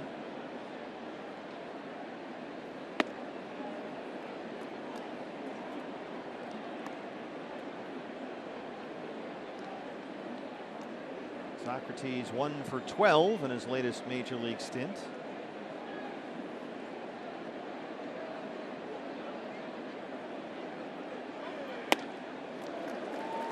Catch up to the fastball, and it's 1-2.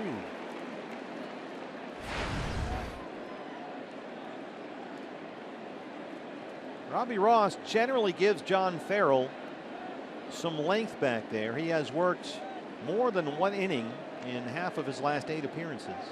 And the Buckholz only going, what, 4 1/3. I'm sure he's looking for more than 1 batter or 2 here in the 5th. Red Sox bullpen is quiet right now. Archie Bradley, in the meantime, for the Diamondbacks, has retired 5 in a row and holds a 2-1 lead. Came inside but missed. Breaking ball not there, and it's 2-2.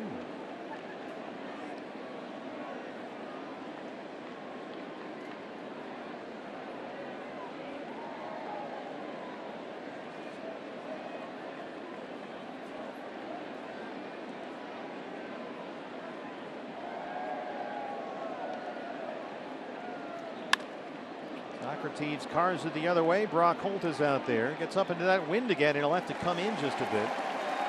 And that's the second out in the 5th. That'll bring up Gene Segura.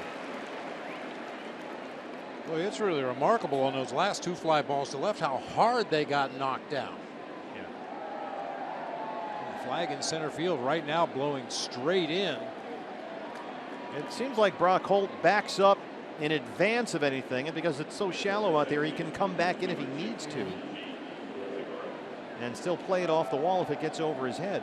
That's when outfielders, in my experience, run into trouble when they play that wall. They get too close to the wall, it bounces off the wall over their heads and then rolls back toward the infield, and suddenly they're chasing the baseball. That's the flag right above our heads here behind home plate. Segura 0 for 2.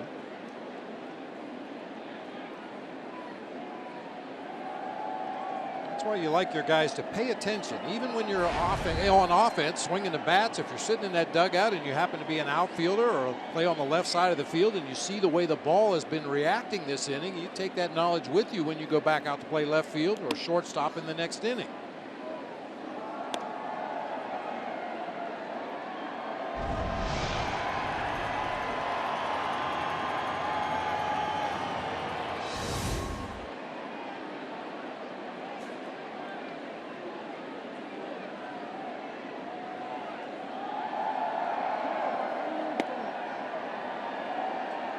Segura ahead of Ross, 2 balls and no strikes. Chris Owings at first after the leadoff single. And has stayed there ever since. Diamondbacks did pull off a double steal earlier in the ball game, but that was against Clay Buchholz. Bourne and Goldie. Owings holds again, and it's 3-0 on Segura.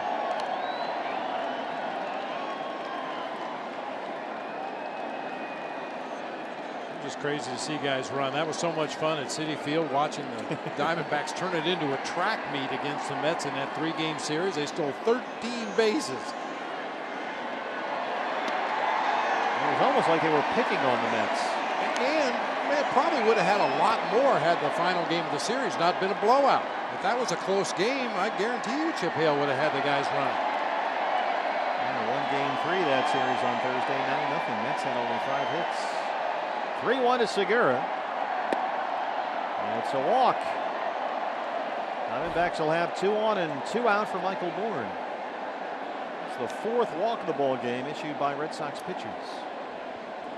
Michael was last time up, singled, stole a base, and scored a run. He's 1 for 2. The wave, which I'm sorry to say is still making its way around the ballpark right now. Another big crowd in here at Fenway Park. They had 37,000 in here last night, which is 99% capacity.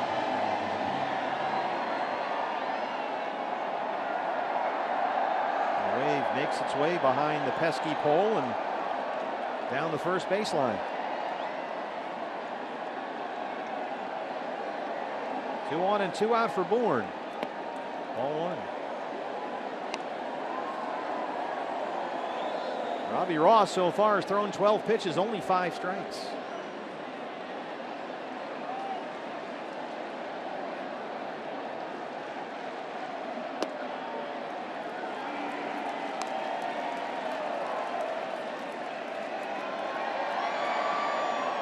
Told the story in the past, and certainly this is overthinking the game, but I used to sit behind the plate, and when the wave would start going around the ballpark, I would try to time the signs I gave to the pitcher so the wave would be moving past his line of vision out in the outfield as the pitch was being delivered. No, it didn't work. Well, it was worth a try. That's just advanced thinking is what that is.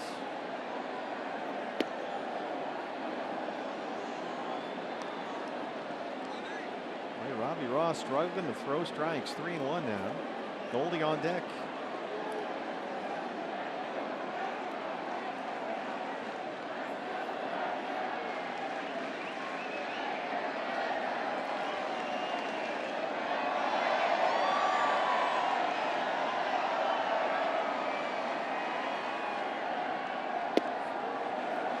Full count, 3-2. This will get the runners started. Owings at second and Segura at first. Goldie would be next.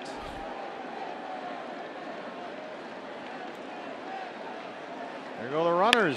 Bourn taps it in the hole. That's a base hit. They're going to wave Owings.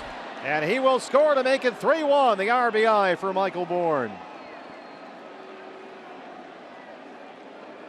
Found that hole over there on the right-hand side.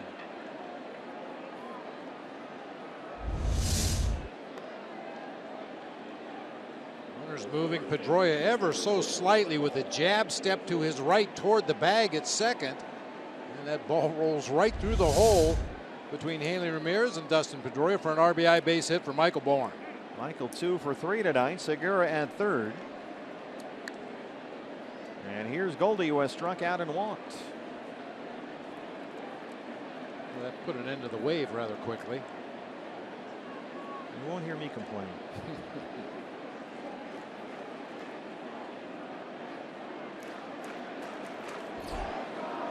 Chance here for Goldie against a left-hander who has struggled to locate. 2 on and 2 out, strike 1 now.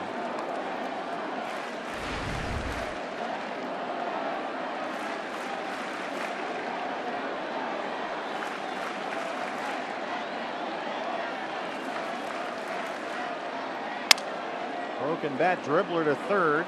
Shaw has it. They get the force on board, and that ends the inning. But the Diamondbacks get one more. Michael Bourne's RBI single has given Arizona a 3-1 lead.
Well, Diamondbacks have given him a 3-1 lead as we head to the bottom of the fifth at Fenway Park. And D-backs fans, if you can't catch the games on your television, you can stream them live on your mobile device with the all-new Fox Sports Go app. Just download the app and take Fox Sports Arizona and D-backs baseball with you wherever you go. Archie Bradley had a 9-pitch first inning. He's coming off a 10-pitch fourth inning. He's retired 5 in a row. He leads at 3-1. And here's Sandy Leon, who singled his first time up. The Red Sox catcher.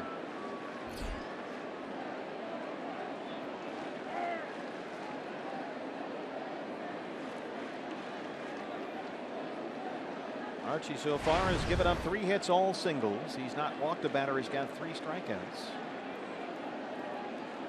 Got Bogaerts and Betts back-to-back strikeouts to end a threat in the third.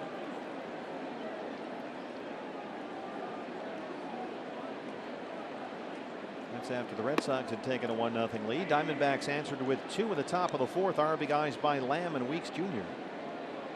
And they added 1 in the fifth on Michael Bourne's RBI single. Leon hammers that one down the right field line. It's headed for the pesky pole. And it curves around the pole and it's gone. That's a Fenway Park homer for Sandy Leon. Somehow just able to keep that fair. And that's about as short a home run as you can hit in the major leagues.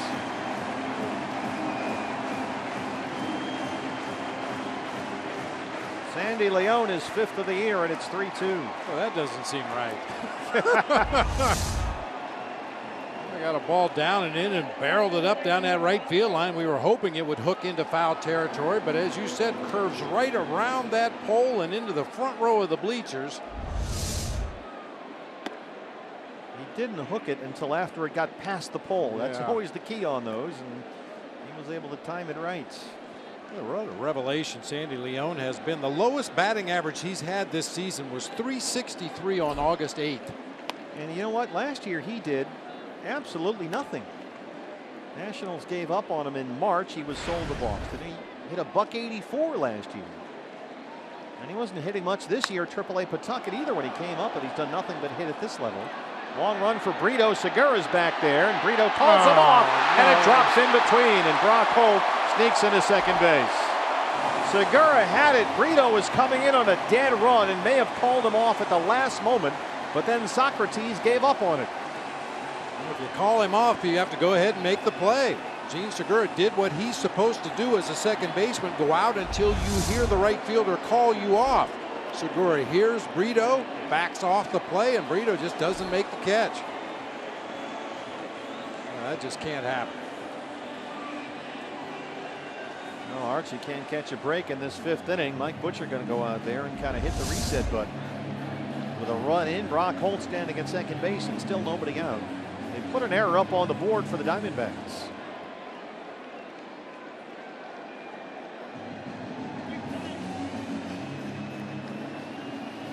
E9, the error on the right fielder Brito has Holt at second. And now Archie Bradley will work to the rookie, Andrew Benintendi, who singled his first time up. Diamondbacks played some sloppy defense behind Patrick Corbin in the early going last night, and Patrick wasn't able to pitch around it. Hopefully Archie will be up to the task tonight. Spikes that curveball in the ground, and it's 1-0.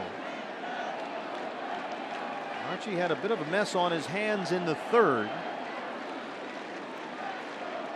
Red Sox had 2 runners on with 1 out. Pedroia had an RBI single to make it 1-0. Then he struck out Bogaerts and Betts to get out of the threat. And he's got more work to do here in the 5th.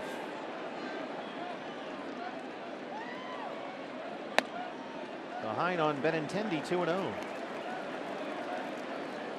Benintendi, when he was called up earlier this month, was hitting .340 over his final 43 games, playing with AA Portland up in Maine, the Sea Dogs.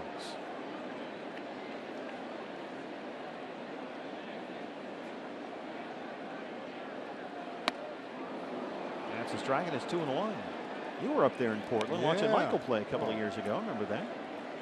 Like a lot of minor league cities, just a great venue, tremendous little ballpark, great city. What a place to play minor league baseball. Up there near Bar Harbor. Yeah. 2-1.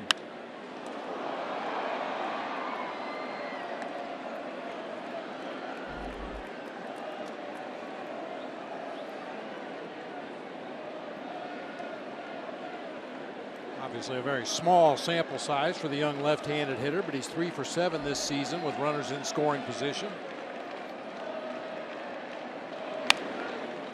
John Farrell was and has been asked a lot about Benintendi, who it's still remarkable he's up here in the big leagues 14 months after he was drafted. But Farrell was saying that this is a kid that plays at a very even pulse. He doesn't seem to be disrupted by velocity from pitchers or secondary pitches from pitchers. He's been very impressive.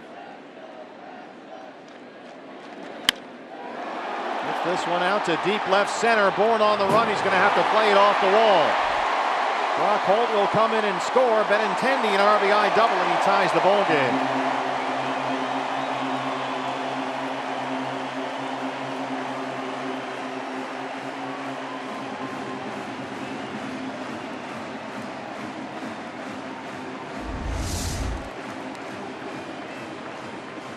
Pitch on the outer third of the plate about mid-thigh and bangs it off the bottom of the scoreboard out there in left field. Michael Bourne had some issues there playing the carom. I don't think they would have been able to get an out anywhere anyway.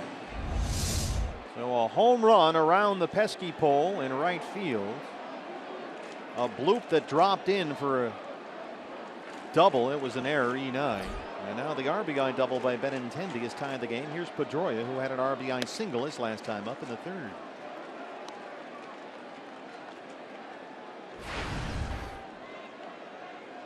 For Benintendi, one of the things you look for in a young hitter, does he let the ball get deep in the hitting zone? A lot of times a young kid, you get a little anxious, you want to jump out there and attack the ball way out in front of home plate, and that's when you become really susceptible to off-speed pitches. But 2 at-bats in the ball game, Benintendi has driven the ball to the opposite field both times, let it get really deep in the hitting zone. He's from the Cincinnati area, played his college ball at the University of Arkansas, the 7th overall pick in last year's draft. Archie behind on Pedroia, 1-0.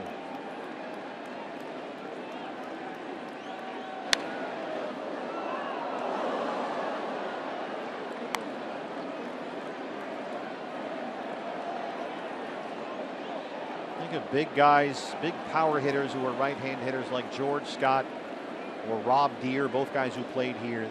They take those big, wild, hard, aggressive swings. Pedroia, who's 5'9", $175, swings the same way, just like that. He swings like he's 6'4", 220.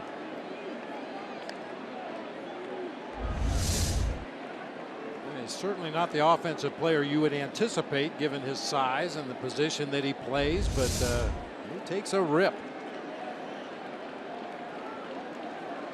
Second round pick by the Red Sox out of ASU back in 04.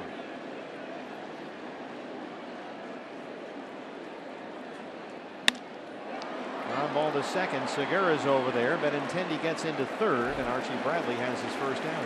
And Dustin Pedroia will get some high fives when he gets back to the dugout for advancing the runner there with a ground ball to the right side.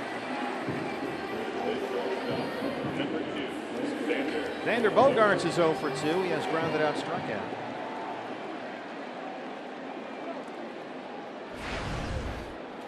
Diamondbacks will move the infield in.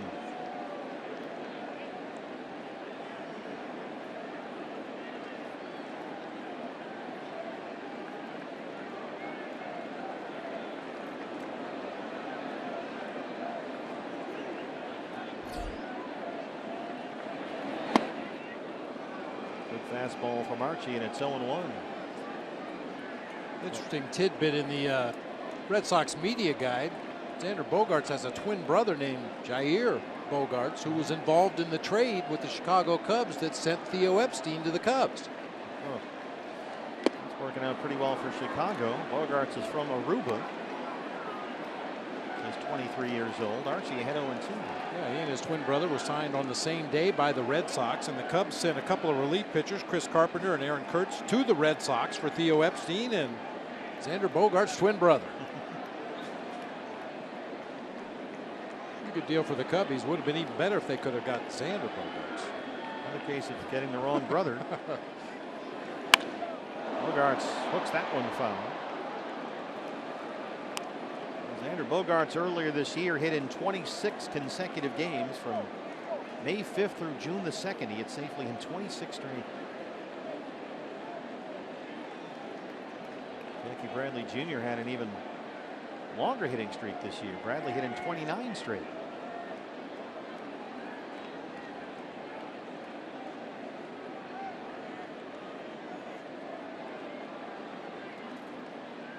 And in 10 to get third, 1 out. 0-2 on Xander Bogaerts. Got him. Archie humped it up at 94. That fastball's had a lot of life tonight.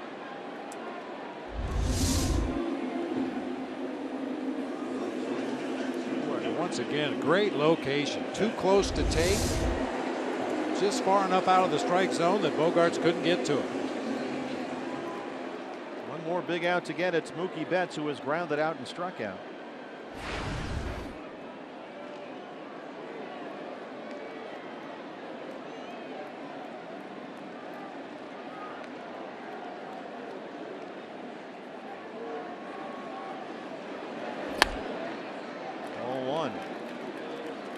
Mookie Betts has had a big summer at the plate. He's hitting .365 since July 1st.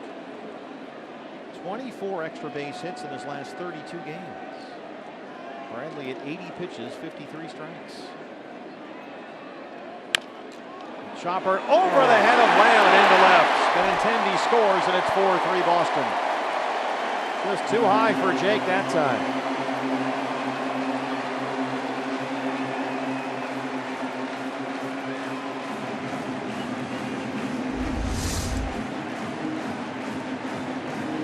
Playing a couple steps behind the baseline right there, but Betts able to bounce that off the hard dirt in front of home plate and over the head of Jake Lamb into left field for an RBI base hit. Look at Archie there. Made a good pitch, got the ground ball he was looking for.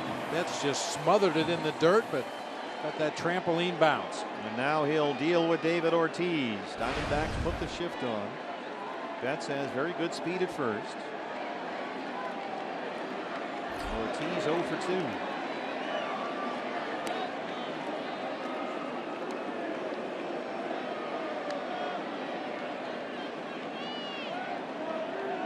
Betts runs very well, 18 stolen bases, but he did sit out a bit this week with tightness in his right calf.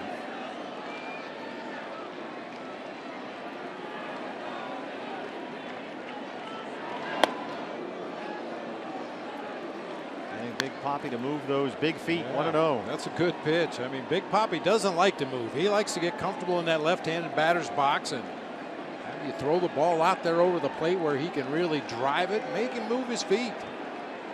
Make him uncomfortable.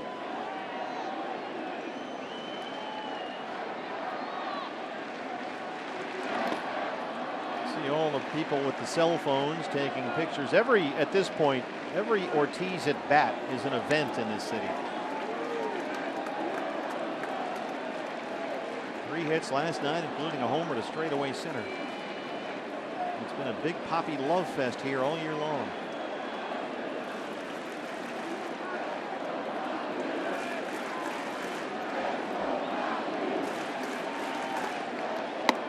They actually just across the street from Fenway Park on Yawkey Way opened up a Big Papi store.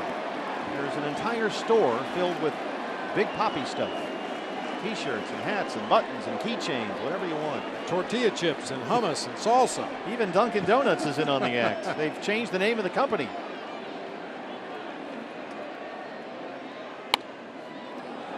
All 4.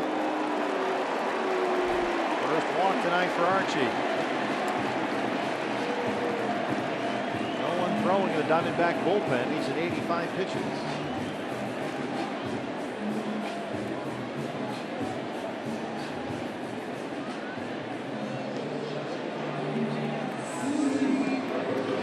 Mike Butcher and Chip Hale. All right, now what do you want to do? Looking over the charts and the numbers. Who's pitched lately? How many pitches? Yeah, this is one of those situations that can really sneak up on you. Archie's got 2 outs in the inning. He's given up some hard hit balls in this inning, but you'd like to think he can get 1 more out, get back in the dugout, get his team swinging the bats again. Bullpen just now starting to stir around a little bit down there. Hanley Ramirez is 0 for 2.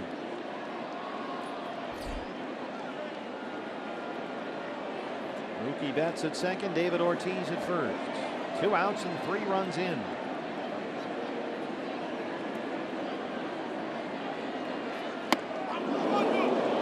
Big cut at that fastball, 0-1.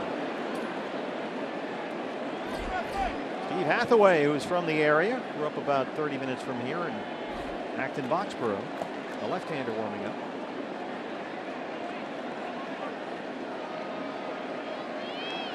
That was a swing with bad intent right there by Hanley Ramirez. He was trying to hit one over the green monster. He's feeling it after hitting 2 3-run homers last night. Pops this one up. Very shallow left. Owings drifting out there. He's calling for it. It's up in that wind, but CO's got it. And Archie Bradley survives the 5th. When the Red Sox get 3, they take a 4-3 lead.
What's next brought to you by CenturyLink, the series and road trip finale here. And we come your way tomorrow morning at 10:35 a.m. First pitch on Fox Sports Arizona. Zach Greinke, his second start off the DL against 15-game winner Rick Porcello.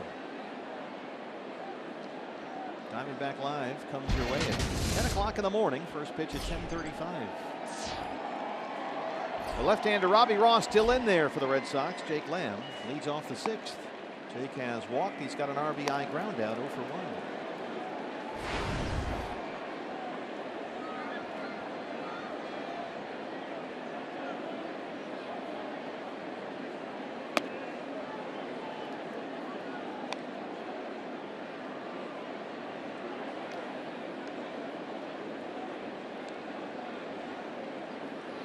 There is action in the Red Sox bullpen.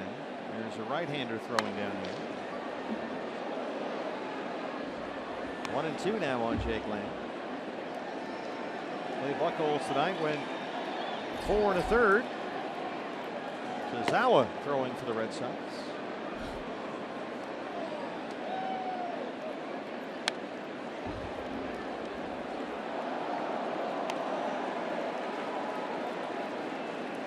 Robbie Ross in relief of Buchholz now at 23 pitches.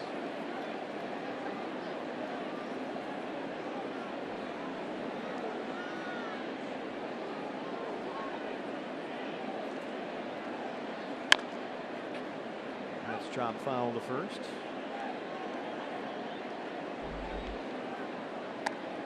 Jake Lamb had that sensational month of June when he homered 9 times, had 27 RBIs in 26 games. That carried over into July when he got his batting average for the year up over 300. But that's sort of when the trouble started with a bruise on his hand and thumb. And he has scuffled ever since. Last 19 games, Jake has hit about 160. It's hard enough to play this game and hit the baseball when you're at 100% health. But especially when you have an injury to your hand, it just changes everything about your swing. Your timing is thrown off.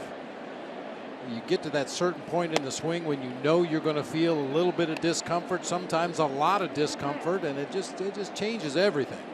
It was funny because it was clearly bothering him. They sat him down in Milwaukee for the most part. He came back and appeared to be healthy. He had a 5-game hitting streak. But now he's sort of back on a down cycle. 3-2 pitch from Ross is in there for strike 3. His curveball snuck it in for the first out in the 6th.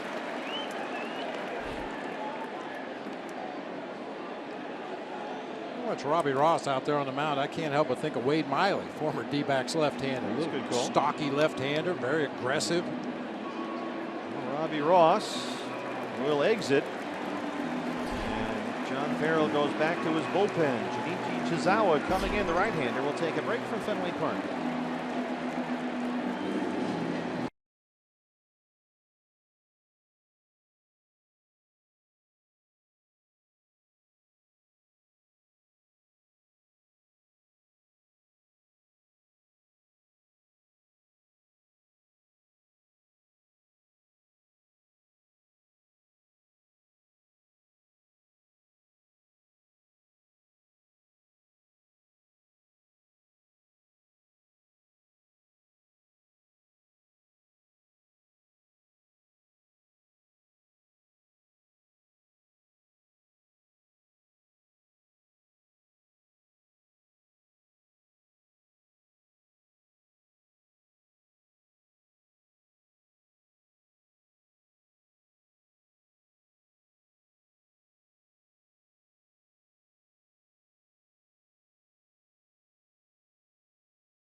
Score 3 in the 6th inning.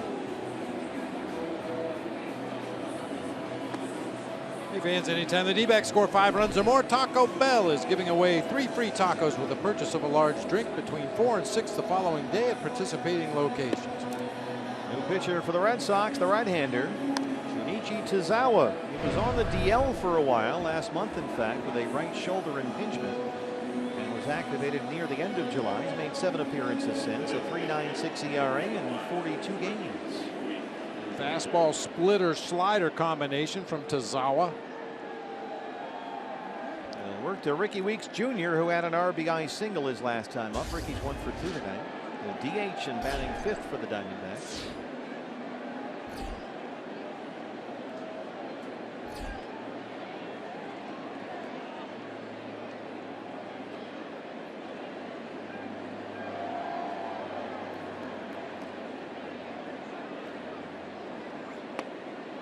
Hesitation and pause in Chizawa's windup. Ricky Weeks Jr. hitting much better this year away from Chase Field. Over 300 on the road, 180 at home. But a lot of that likely has to do with the fact he started, for whatever reason, twice as many games on the road than he has at home. He's been very productive when he's been in the starting lineup, as we saw last night when he had 2 hits, including a home run. Chizawa, like a lot of the relief pitchers out of that Red Sox bullpen, has been struggling lately. His last 2 games, he's pitched a total of an inning and a third, given up 4 hits, 4 earned runs, 3 walks, and has thrown 50 pitches to get through an inning and a third.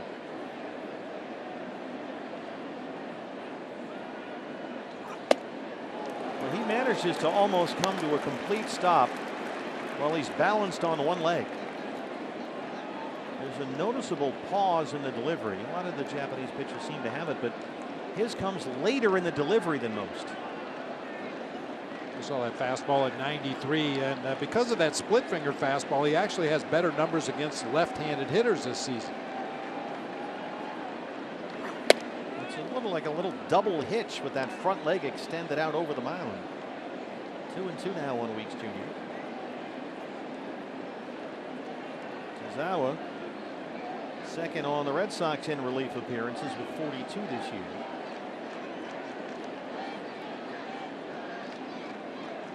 Fifth in Red Sox history, 287 relief appearances.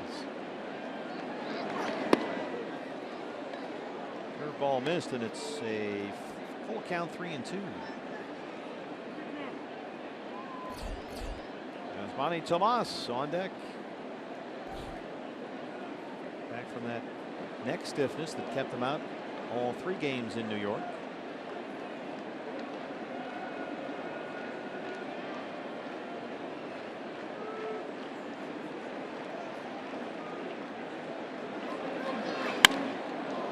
High fly ball center field. It gets up in that wind, which will knock it down a bit for Benintendi. 2 down in the 6th. Wind is blowing straight in from center field.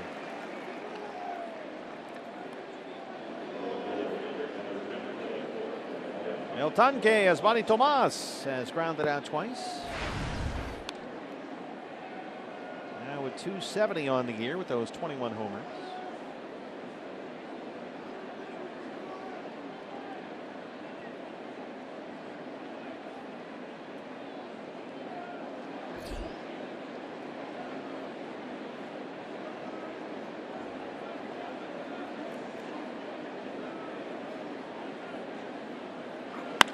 Yasmani swings at the first pitch. He knocks it off the glove of Shaw at third, and Tomas is aboard. That was hard hit right at the Red Sox third baseman.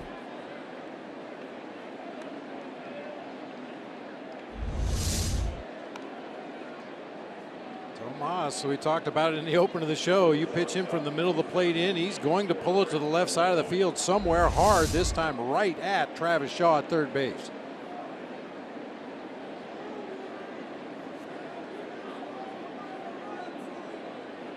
E5, the error on the Red Sox third baseman, puts Tomas at first with 2 down for Chris Owings. Another good night for CO. He has walked, singled, scored a run.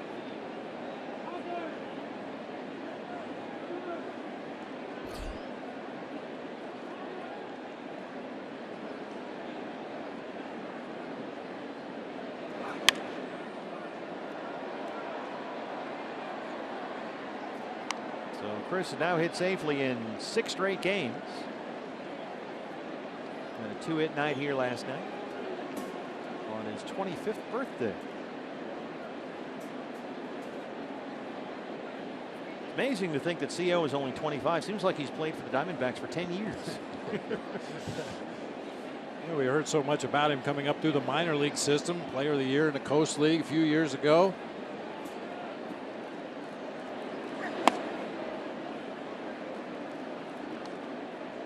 First round draft pick by the Diamondbacks in the 2009 draft out of high school in Gilbert, South Carolina. You wonder how much playing one position every day, knowing he's going to be the starting shortstop, has helped his offense. Well, if you ask Brandon Drury that question, I think he would tell you it would certainly help Chris a lot, and it would help Brandon. He talked about that with some of the reporters last night after the ball game. Got to just make life easier no matter who you are, doesn't it? I would think so. Yeah, I mean, they are not worrying about your defense because you're at a position you're very familiar with, you're comfortable, you know every play and where you should be and what you should do, as opposed to playing a defensive position you're not accustomed to. Well, you had to do that, right? Yeah. Some first base, some third base, a little outfield. A little outfield, yeah. I just prayed they didn't hit it to him. That didn't work either.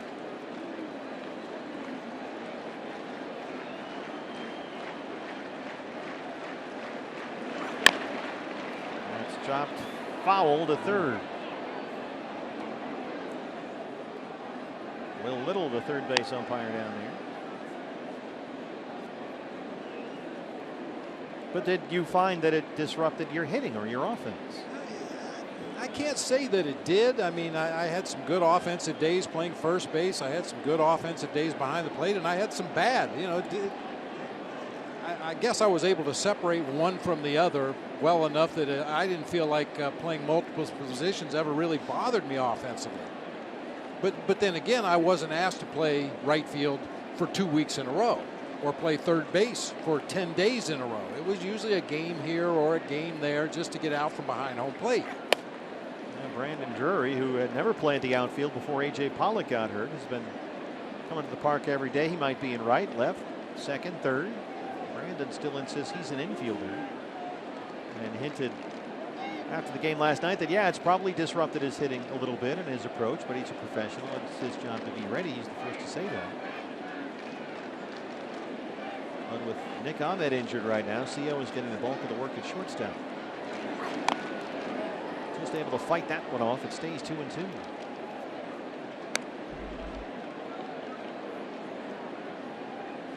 And just the amount of time that working at a new position takes in your pregame preparation. You know, time that maybe you would normally spend looking at video of that day's opposing pitcher or hitting in the cage or doing something related to your offense. You're spending it focusing on a new position.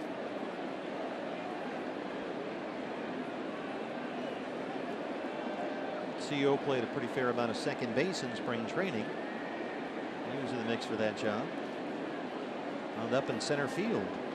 There's a tapper right back to the mound. Tazawa reaches out and snags it. And that's the end of the inning. Bottom 6 on the way. Diamondbacks trail the Red Sox 4-3.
Trail at 4-3, bottom 6 now. Fans follow Diamondbacks baseball live with the MLB.com at Bat app. You'll be able to stay up to the moment with game day, live game video highlights, StatCast news, the whole thing. Just download MLB.com at Bat, the #1 app for live baseball. On your phone or tablet, we come to you from New England, which of course is New England Patriots territory, and I have a BB put my free Tom Brady bumper sticker. These are the hottest item in town right now. You can buy, I bought this on the street corner for $1. Free Tom Brady. That's where I got my watch. Tommy, of course, has unjustifiably been suspended for the first 4 games, including the Patriots game against the Cardinals. Yeah, that's not good. But the free Brady movement is everywhere. You can buy T-shirts, bumper stickers, whatever you want around here. Everybody upset with Roger Goodell. Travis Shaw leads off the bottom of the 6th against Archie Bradley. The Cardinals don't want any excuses when they beat the Patriots. They want them to be at full strength. They'll have to deal with Jimmy Garoppolo. Hopped up third base side away from the shift. Again, a long run for Chris Owings, who has got it in fair territory for the first out of the 6th. You could put all 3 at bats that Travis Shaw has taken together, and it would look like the same one every time. It's been the same result every time. 3 pop-ups to Chris Owings on the left side of the infield over near the third base position. whenever they're pitching Travis Shaw, it's working. Now they may want to rethink the way they're approaching Sandy Leon, who has singled and homered. He wrapped one around the pesky pole his last time up against Archie to lead off the 5th.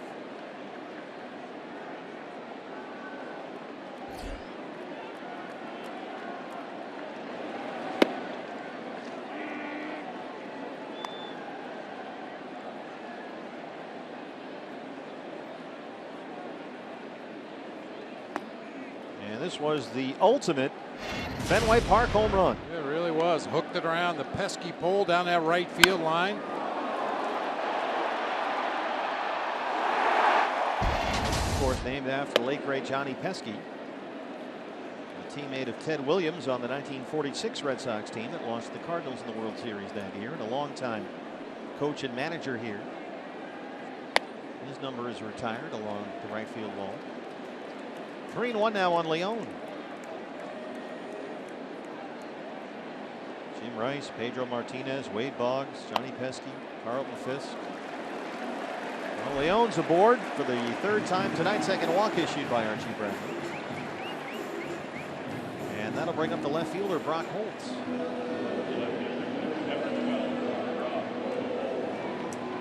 You mentioned El Tiante, Luis Tiant in the house last night. Jim Rice was here tonight. They had his mug up on the big board. Jim Ed Rice. Here comes Mike Butcher. Jim works Red Sox games for NESN Television here in New England. His number 14 is up on the wall there. 95 pitches for Archie Bradley, 59 strikes. There is action in the Diamondback bullpen right now. Hopefully Archie can get through the 6th inning.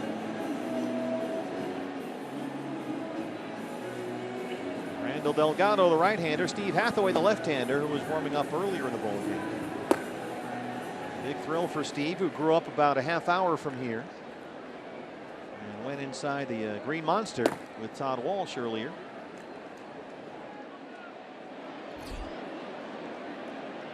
Brock Holt has reached on a fielder's choice and an E9, and he has scored twice.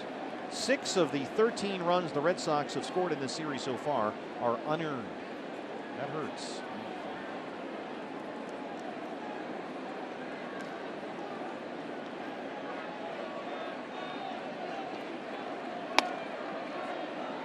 One and one on Brock Holt. Brock Holt hasn't hit much lately, batting just .200 in his last 20 games. He had put together a 9-game hitting streak in the middle of last month, right after he was back from a concussion. The concussion kept him out almost 40 games.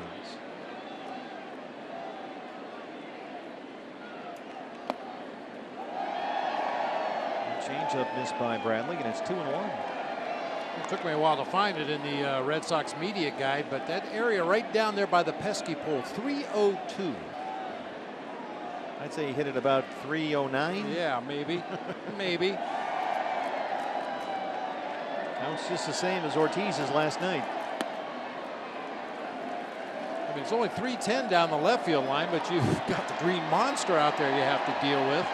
On that right field line, 302 with a very short fence. 37 feet high, the wall out there in left field. That one is a little shorter. Yeah.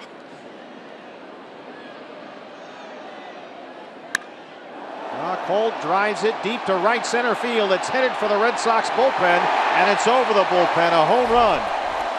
Brock Holt, a 2-run homer. That's his 6th, and the Red Sox have a 6-3 lead.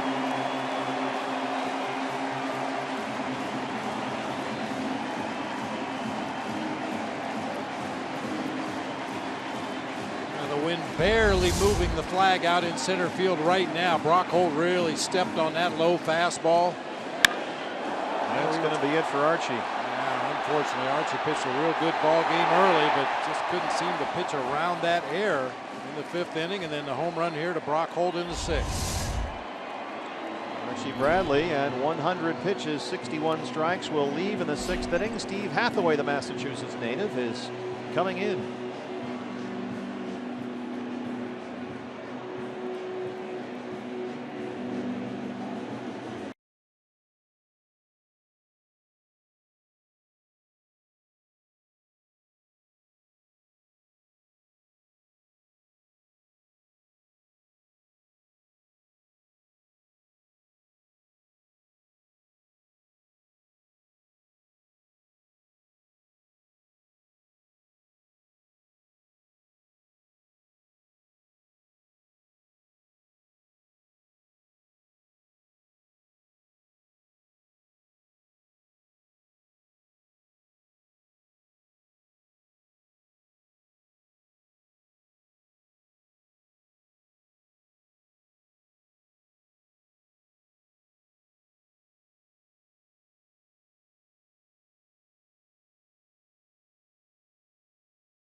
Hathaway from West Acton, Massachusetts, fulfilling a lifelong dream, pitching at Fenway Park. He is your Arizona Federal Credit Union pitching change. His 7th appearance in the major leagues. He has pitched very well lately. Hathaway in his last 5 outings has worked 6 innings of scoreless baseball and given up just 4 hits. He's looked like a completely different pitcher after his debut at Dodger Stadium. Gave up the Chase Utley home run on a breaking ball, but has been much better with his location. And has pitched very effectively, especially against left-handers. He has a lot of friends and family in the ballpark tonight, Steve Hathaway. Spent much of yesterday and today taking photos down on the field. And he'll face Red Sox rookie Andrew Benintendi, who has singled, doubled, scored a run, and knocked in a run.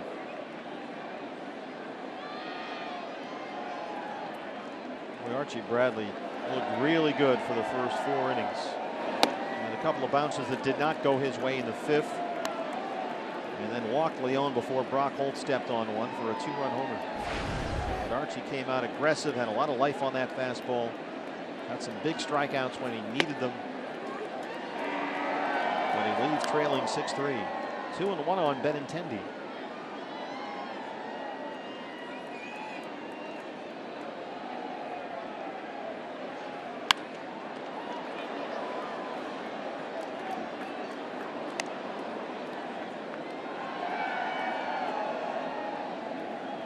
Errors and home run balls really hurt the Diamondbacks in the first game plus of this series. 7 of the 9 runs scored last night came via the home run. 3 of 6 so far tonight.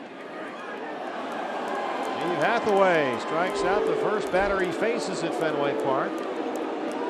Brings up Benintendi, and that's 2 down in the 6th. Steve Hathaway has probably dreamed about this moment for a long time. I doubt if it was Andrew Benintendi he was facing in his dreams, but nonetheless, faces one guy and gets him. Mission accomplished. Back from Fenway Park after this.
The lifelong dream he's pitched at Fenway Park. Struck out the only batter he faced, so he's perfect so far.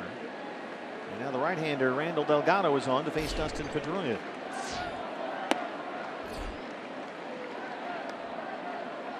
Randall 52 appearances of 4.50 ERA. Made 2 appearances in the series against the Mets, both scoreless. Worked 3 innings, in fact. No runs, no hits, 3 strikeouts. He looked good. Pedroia had an RBI single in the 3rd. He's 1 for 3.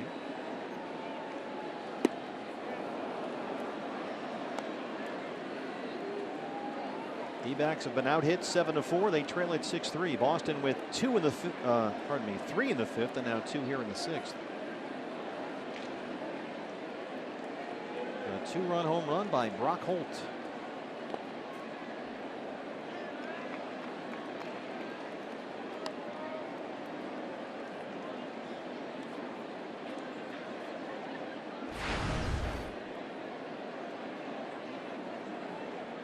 Dodgers beat the Pirates in LA today 8-4. Rockies are in Philadelphia. They trail the Phillies 4-2. They're in the 6th.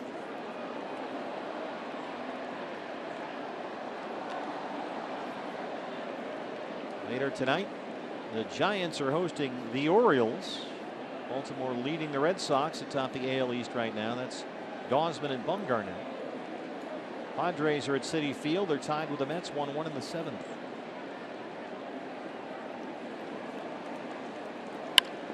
Pedroia sends that out to Tomas, and it drops in front. A 2-out single. His second hit tonight.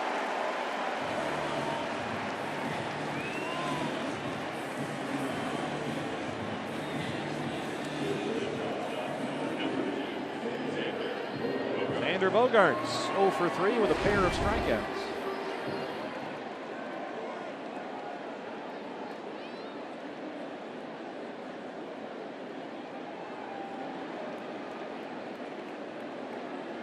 Bogaerts third in the major leagues in hits, behind only Jose Altuve and Mookie Betts, who's on deck.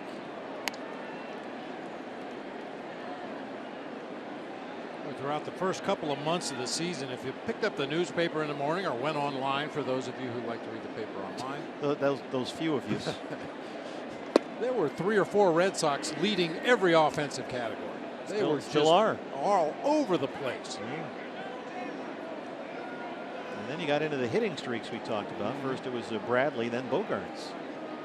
Which Bradley Jr. not in the lineup tonight. That big offense may have masked some of their pitching problems that have reared its ugly head. In the win, Segura fighting it. And he's got it. But the Red Sox get 2 on the homer. They lead the Diamondbacks 6-3.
And in this election year, given equal time, some love for the University of Arizona, but also I have to do this for our friends at Arizona State University. Don't forget the D-backs are welcoming all ASU fans, students, and alumni to the game on August 23rd for ASU night. You can get a lower level ticket for just $15. It includes a custom ASU D-backs cap. Those are really cool. Limited quantities available by now at dbacks.com/ASU. And there is an early picture when Dustin Pedroia broke on the scene in Tempe, playing for the Sun Devils of Arizona State, National Defensive Player of the Year a couple of times. And I promised Doug Tamero, the outstanding SID over there, one of my favorite people on the planet, we'd remind people about just how good Dustin Pedroia was while in Tempe at ASU. And I thought he had a great line comparing Dustin to the likes of James Harden and Terrell Suggs, guys that were great while playing at ASU, and then took their game even to another level, extraordinary levels, at the professional level. Petey was a second-round pick. It's not like he came out of nowhere. Oh no. Oscar Hernandez leads off the inning, laces a base hit into left field, a leadoff single for Oscar. But you're right. I mean, he was a good player, but then he became an all-star player, a rookie of the year, and an MVP here. Yep. By the way, did you go talk to the U of A folks? They were coming over to us. I don't know if you saw. There's multiple people from Tucson.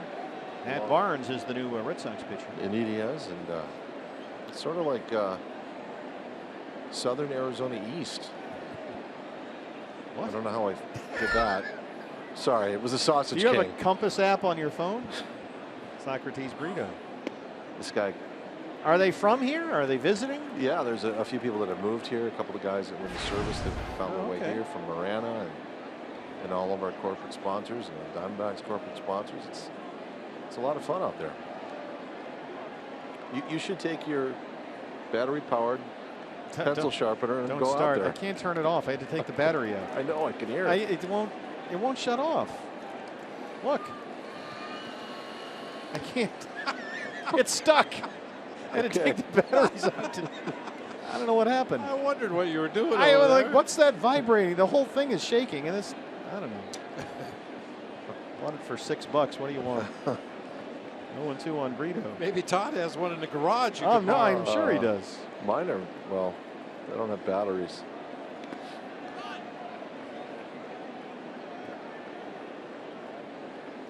You know, it's just dawned on me. The one family we've shown out there several times wearing their Diamondback stuff was the family that I ran into at breakfast this morning. I was just sitting there with Michael and my wife, and we were, you know, that group right there. And all of a sudden, like, they all lined up in single file and walked by and high-fived me as they were on their way to their table. Must have been a good breakfast. Those D-backs jerseys look great out there. Really right? nice. They are right smack dab in the middle of the monster seats. No lobster rolls tonight, though. You might recall a few years ago they were serving lobster rolls. Lobster roll in New England's a big thing. Now, the great thing about the monster seats, one of them is you can stand up because the people behind you are so high up. So if you can stretch out a bit, you can stand, lean against the wall, and you don't block anybody's view. It's kind of cool.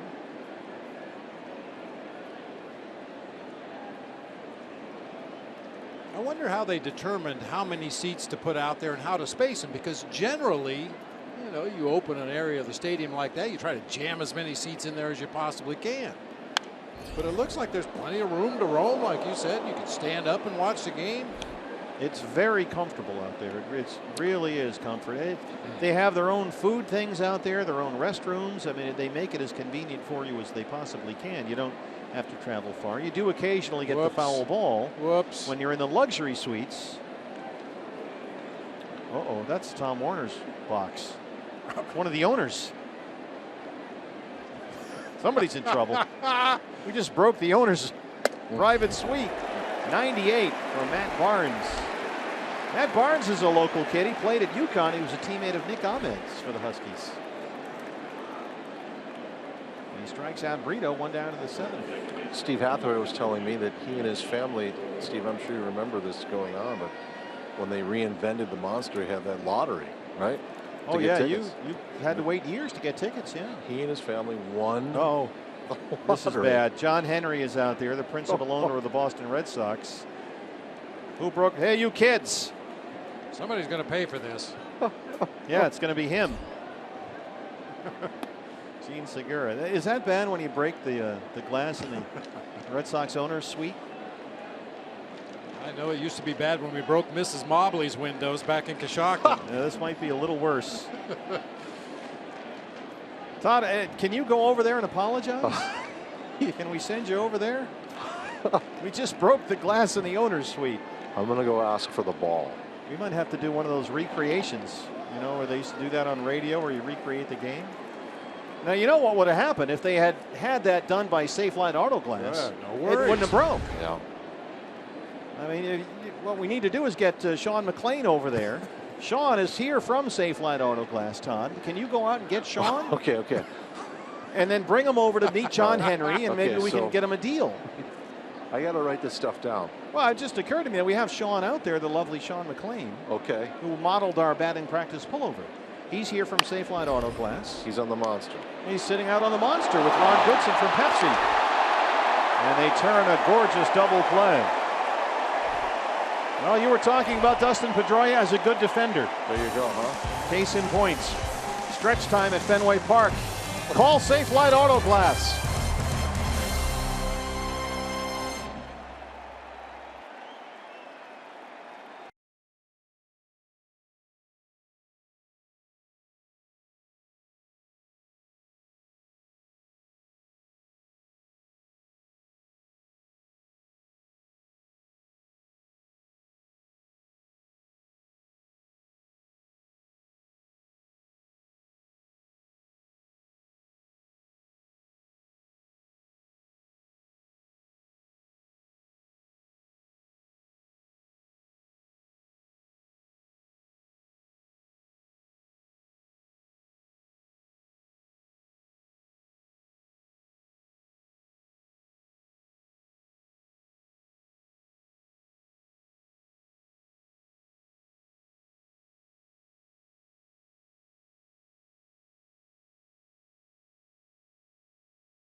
Diamondbacks trail the Red Sox 6-3. One more look at that double play turned by the Boston infield here to end the top of the 7th inning.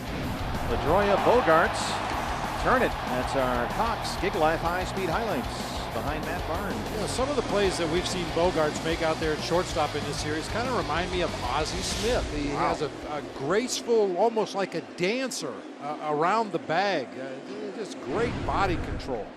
On to start the bottom of the 7th for the Diamondbacks, Daniel Hudson, a 6.86 ERA, his 49th appearance. And Huddy has pitched scoreless baseball now in 4 of his last 5 outings, including 3 in a row.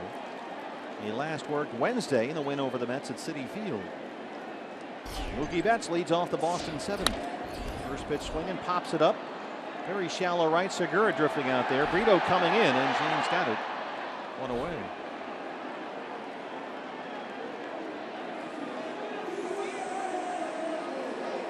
Did we really send Todd to go get Sean McLean?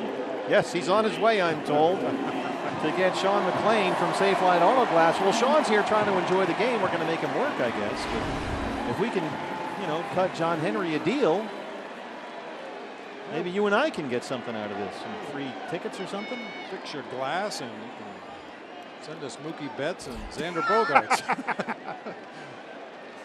Safelite Auto Glass, a big sponsor here, of course. David Ortiz. Safelite Auto Glass just sponsored Zach Greinke bobblehead day. They did the Zach Greinke bobblehead.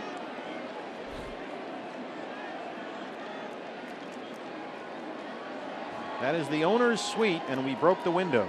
There's Tom Werner with his back to you, and John Henry with the glasses on the far right is the principal owner of the Boston Red Sox. They don't look happy. What happened in Coshocton when you broke what's-her-name's window?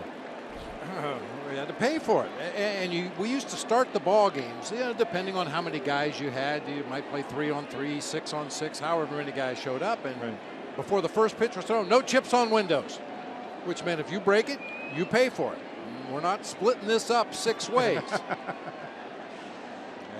I paid for a few windows. Couldn't pass the hat or something? I mean, well, Mrs. Mobley was one of my clients mowing lawn, so I had to mow her lawn for like a month for free. Pay for the window.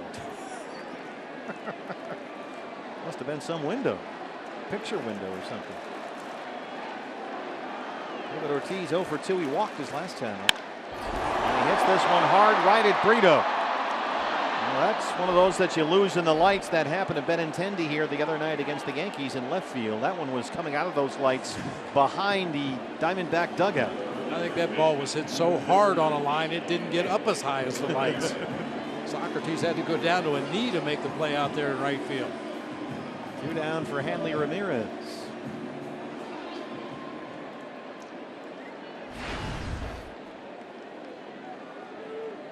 I didn't mind mowing Mrs. Mobley's lawn, but she had a fence, and you had to get on your knees and take the hand clippers to trim underneath the fence. Oh man, hated that.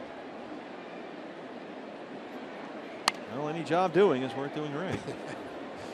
Yeah, for $2, I used to get $2. And you're not talking riding mower here. Oh no,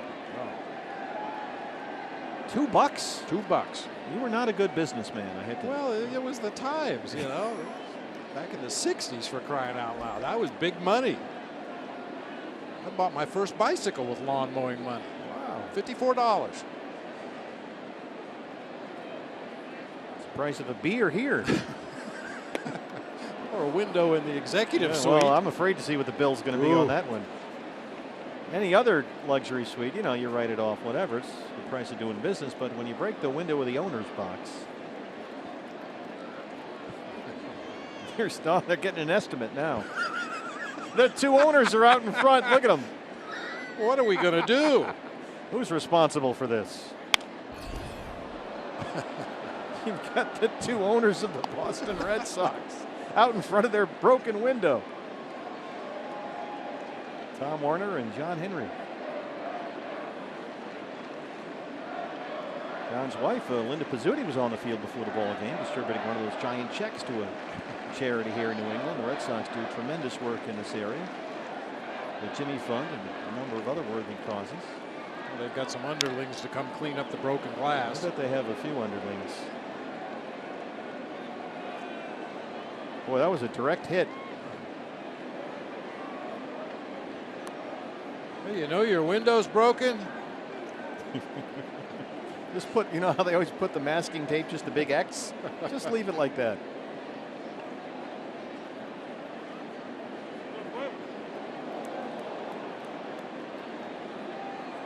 Well, if we build a multi-purpose dome stadium out in Foxborough, we can get out of this dump. They had that conversation a few years ago. They were going to build one over in Southie right on the water. That didn't work out. It's like it's the scene from The Natural where Robert Duvall has the one coming at him in the press box and it just shatters the glass.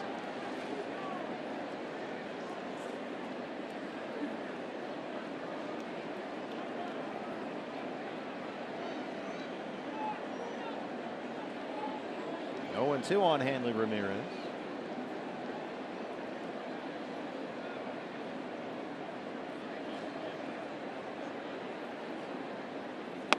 I just think it's incredibly timely that we have Sean McLean from Safelite Auto Glass with us on the trip, and suddenly the Red Sox ownership has a glass problem. Everything happens for a reason. Yeah, we're just here to help.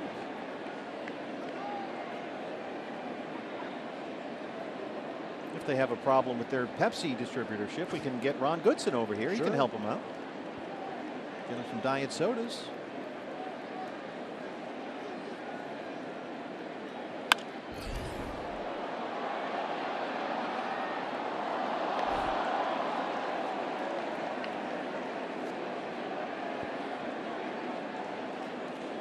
We were talking before the ball game about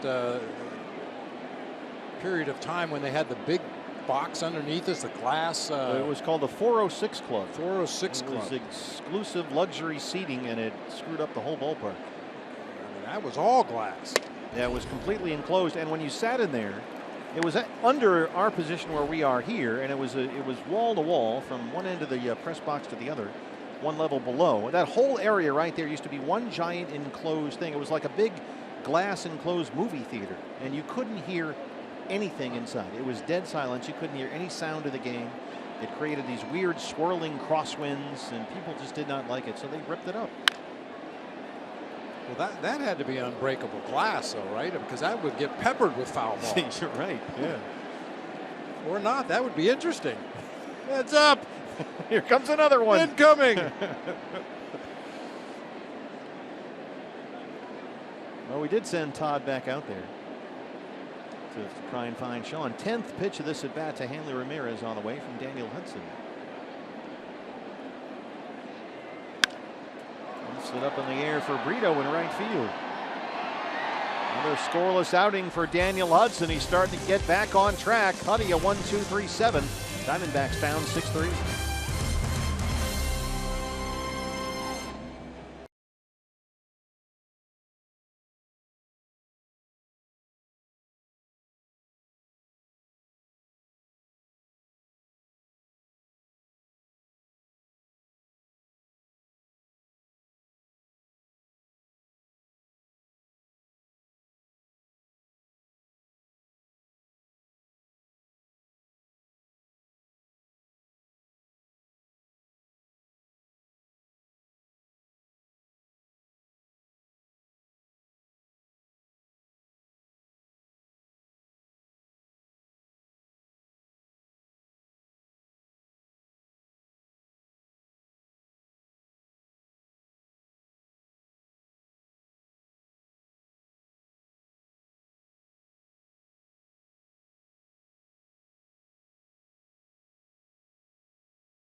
trail the Red Sox 6-3 as we start the 8th inning.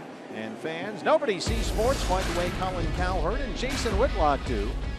They have the brains to know and the guts to say. Catch Colin and Jason on for FS1's new daily sports talk show. Speak for yourself. It comes your way weekdays at 3 o'clock only on FS1. Matt Barnes back out there for the Red Sox, the right-hander. And he'll work to Michael Bourn to lead off the 8th. Diamondbacks have it out, hit 8-5. They trail at 6-3. Good night for Michael Bourn. He's 2 for 3. A couple of singles, an RBI, a stolen base, and a run scored.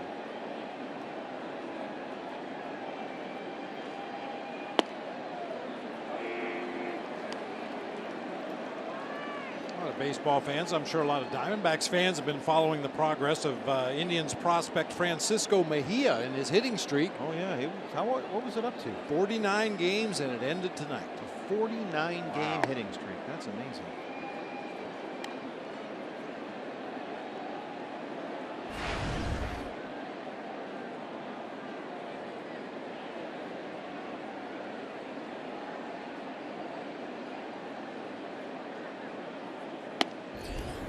Matt Barnes, is, you haven't already noticed, is a hard thrower. Yeah. He last worked in the game here Thursday versus the Yankees. Pitched the 9th inning and struck out all 3 guys he faced on 16 pitches.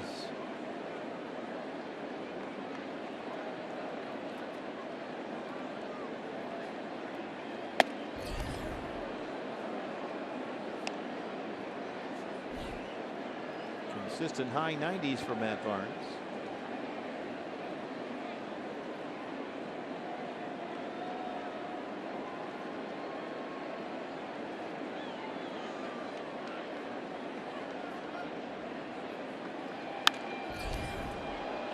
Still 2-2.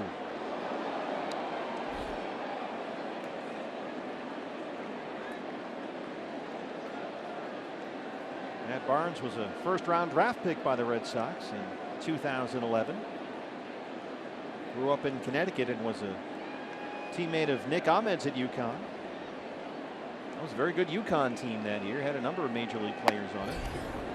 Matt Barnes and Nick Ahmed, George Springer, Mike Olt played on that UConn team all together. And just about all those guys were either first or second round draft picks. Full count, 3-2.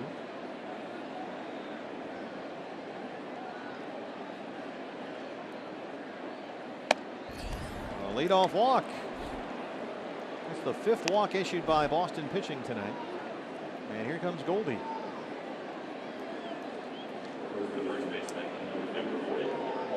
Another good at bat by Michael Bourn.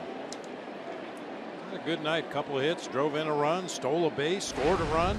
Now a leadoff walk here, trying to get the Diamondbacks jump started with Goldie at the plate and a runner on base.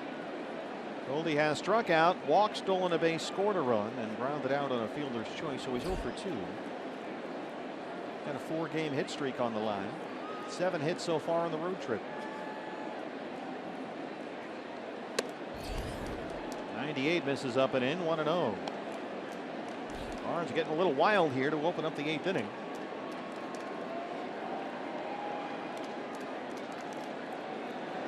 Bullpen quiet right now. It's busy right now for Boston. Somebody's righty down there.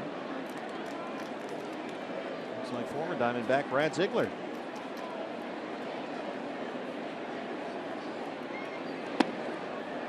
Oh, this is how comebacks begin. There's Brad. Last pitched in that game Thursday against the Yankees.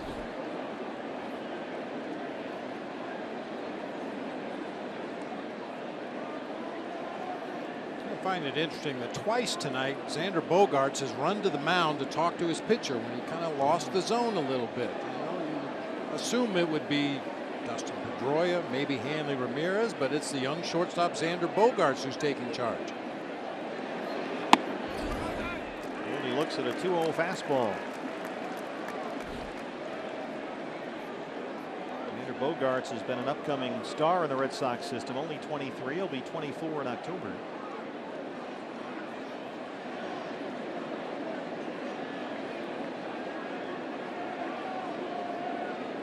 Two and 1 to Goldie. They'll keep Bourn close at first.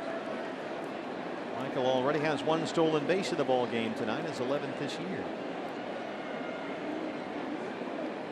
It took Barnes almost as long to deliver that pickoff throw to first base as he does when he throws the ball home. That was almost a full windup to first base.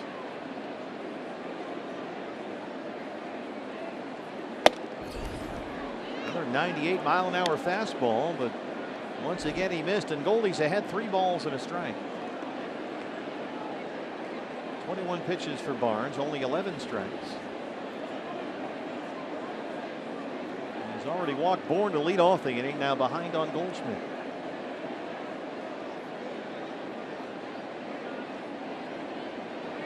Bourne holds it first, and Goldie takes ball 4. Back-to-back walks open up the Arizona 8th. And the Diamondbacks, as John Farrell comes out, will get the tying run to the plate with nobody out.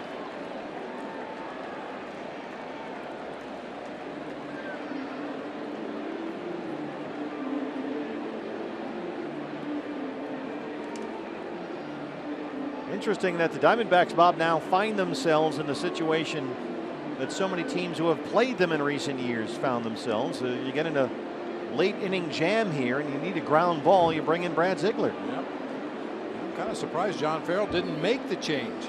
Brad had a rough one the other night against the Yankees, but we've seen plenty of Brad Ziegler, and his calling card is that ground ball double play. It would seem to be the perfect situation to bring him into a ball game right here.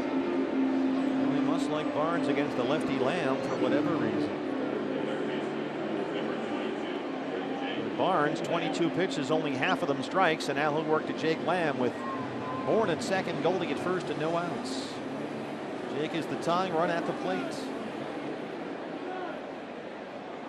He has walked, had an RBI ground out, and struck out 0 for 2. And so far on this road trip, 0 for 19.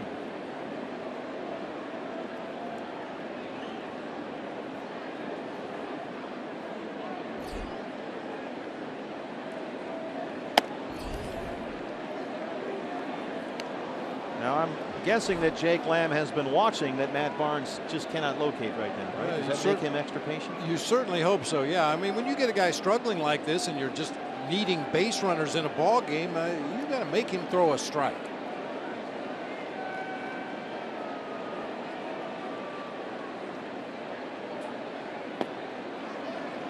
Everything is situational too, but keep in mind the last time the Diamondbacks had Michael Bourne at second and Paul Goldschmidt at first, they had a double steal. That was back in the 4th inning.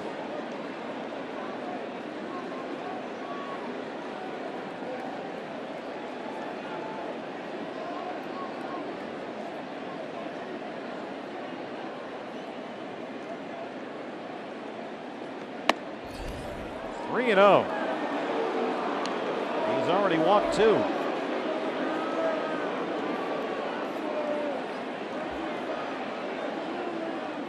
Ricky Weeks Jr. would be next.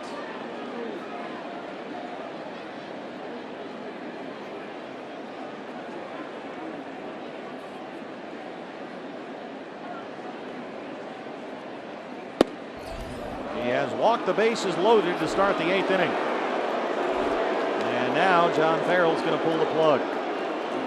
Diamondbacks have the bases full and nobody out. And they will face their old friend Brad Ziegler when we come back from Boston.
us in the owner's suite of the Boston Red Sox here at Fenway Park. The Red Sox are in a jam of their own. Diamondbacks threatening here. Bases loaded, nobody out, and here's old buddy Brad Ziegler, acquired by Boston from the Diamondbacks on July 9th for 2 minor leaguers. His 49th appearance this year, a 2.90 ERA. Brad got charged with the blown save in the loss to the Yankees Thursday. Worked 1 inning, gave up 4 hits, 3 earned runs, a walk, had a couple of strikeouts. He's been a little up and down with Boston so far. Yeah, he was a pitcher on the mound when that line drive was hit to left field, and Andrew Benintendi couldn't find it in the lights, got behind him. We know all about Brad Ziegler, the heavy sinking fastball, and the slurvy frisbee-like slider that breaks away from the right-handed hitters. Diamondbacks down 3, have the bases loaded, nobody out in the 8th inning. And it's Ricky Weeks Jr. who had an RBI single in the 4th. He's 1 for 3. And there's strike 1. The Red Sox pitching staff tonight had 11 3-ball counts and 6 full counts before Brad Ziegler came into the ball game. Diamondbacks offensively just not able to take advantage of some of those situations. Got to take advantage of this one right now.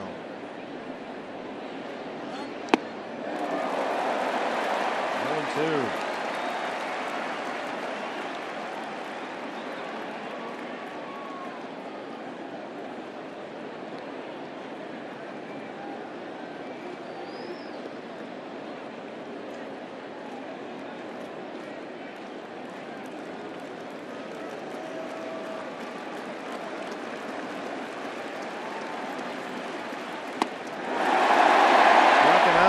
Pitches, 1 away. That Brad Ziegler slider. They got away with one here. See, Sandy Leon wants it away, and that ball is hanging over the inside corner of the plate, just waiting to be hit. Ricky Weeks couldn't believe he missed it. A chance for Yasmani Tomas. 0 for 3 tonight.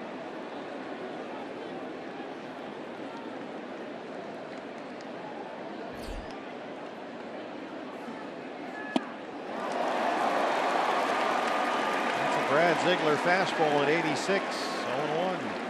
Michael Bourne is the runner at 3rd. Paul Goldschmidt at 2nd, Jake Lamb at 1st. All 3 bases on balls issued by Matt Barnes.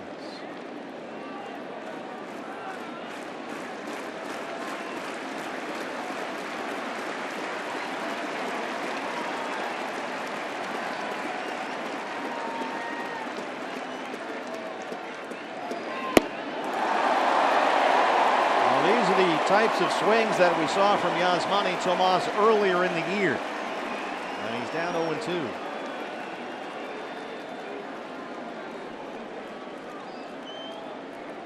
Big part of Yasmani's vast improvement as of late has been his much more solid plate discipline. Previous 18 games, he's hit over 360 with 8 home runs, but he's down no balls and 2 strikes.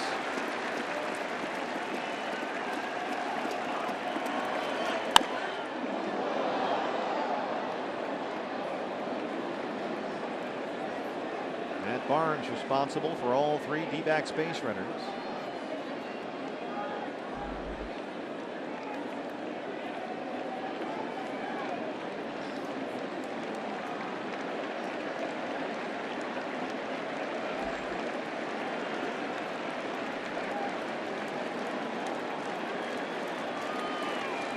We know there were times even earlier this season when Brad Ziegler would try to throw that sidearm frisbee and just didn't take the break. The ball just kind of stayed in the middle of the plate. That last one hung up over the inside part of the plate, and Yasmani pulled it foul.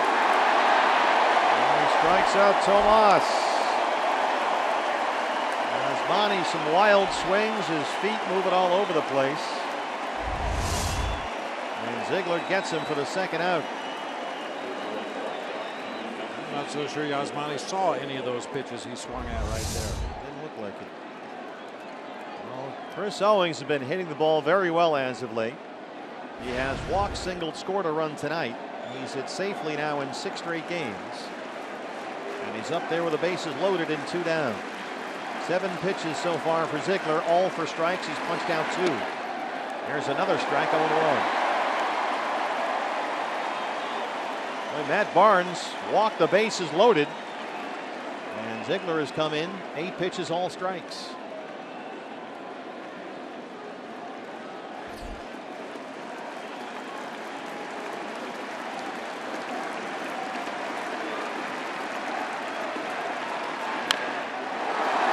He's ahead of Owens, 0-2.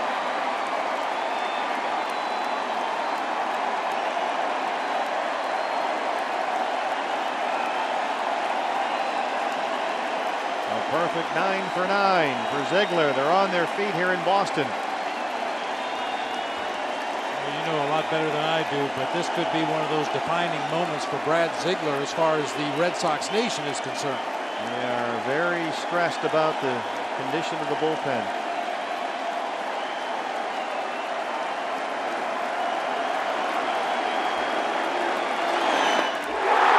The Diamondbacks down 3. Load the bases with no outs, and Ziegler strikes out the side.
Game summary. Diamondbacks trail the Red Sox 6-3. They led it at 1.31.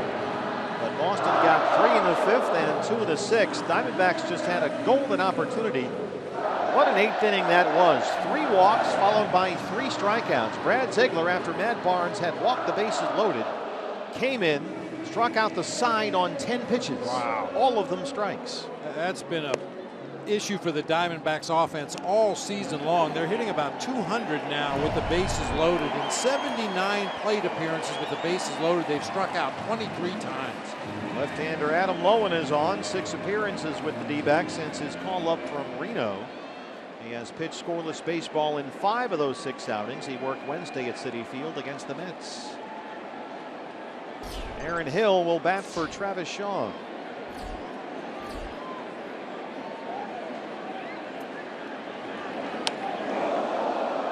Ziegler strikes out the side and leaves him loaded. And now it's another former Diamondback, Aaron Hill, to lead off the 8th inning, who has to duck and cover.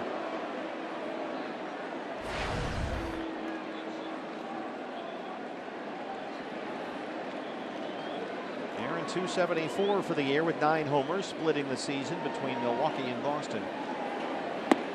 You got a chance to chat with Aaron before the game, didn't you? Yeah, Aaron was very excited to be here in the midst of a pennant race with the Boston Red Sox, but he said he really had a good time in Milwaukee playing for Craig Counsell, getting more at bats, getting to play more regularly. Felt he was in a nice groove up there swinging the bat, but you know, at this stage of his career, very excited to be involved in a pennant race, you know, here at Fenway Park in front of these Red Sox fans, even if it means a reduced role for him. Boston acquired him from the Brewers July 7th. He's played in 21 games for the Red Sox so far. mostly at third, and he's hitting for the third baseman Shaw. And he found a great place to live here in the area. I heard he got a good spot, huh? He's living with Dustin Pedroia? Yeah, Dustin Pedroia's family had some obligations and left and had some rooms open at Petey's house. So Aaron Hill's just crashing over there with Dustin Pedroia now. 2-2 from Adam Lowen.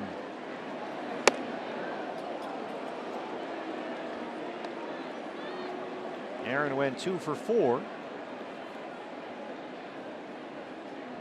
in the ball game last night. A couple of singles.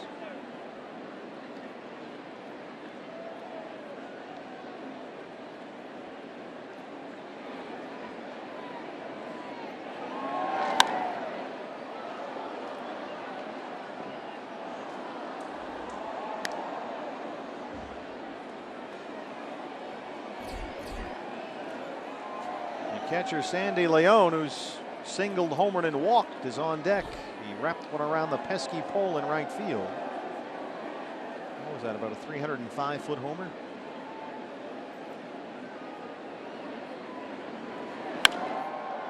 This has popped up first base side for Goldie. The wind is still swirling pretty good up there, and that's the first out in the 8th.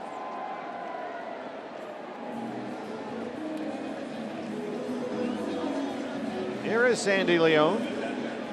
Singled in the 3rd. A solo homer to lead off the 5th. He walked and scored his last time. He flashed the projected distance of his home run in his last at bat, or in an earlier at bat in the ball game. Yeah, his last at bat. 369.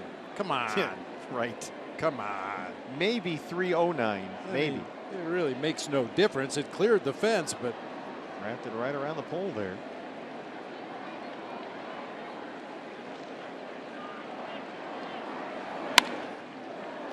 Hard to 3rd for Lamb. 2 outs.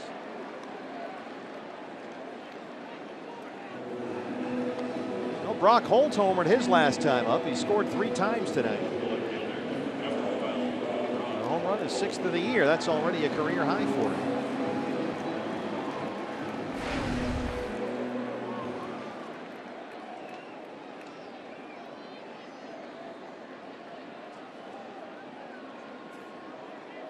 Craig Kimbrell, former San Diego Padre, now the closer in Boston, getting loose in the Red Sox bullpen. There's strike 1.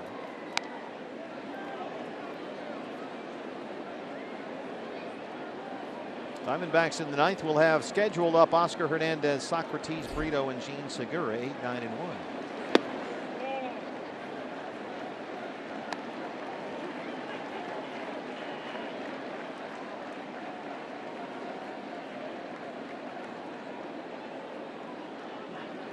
What'd you say, the Leon? They had 369 on the Leon. What they put on the big board, yeah. Statcast, which as we know is official, had 322. So a slight discrepancy there. Good inning for Adam Lowen. We'll go to the 9th. Diamondbacks down 3.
The Red Sox 6-3.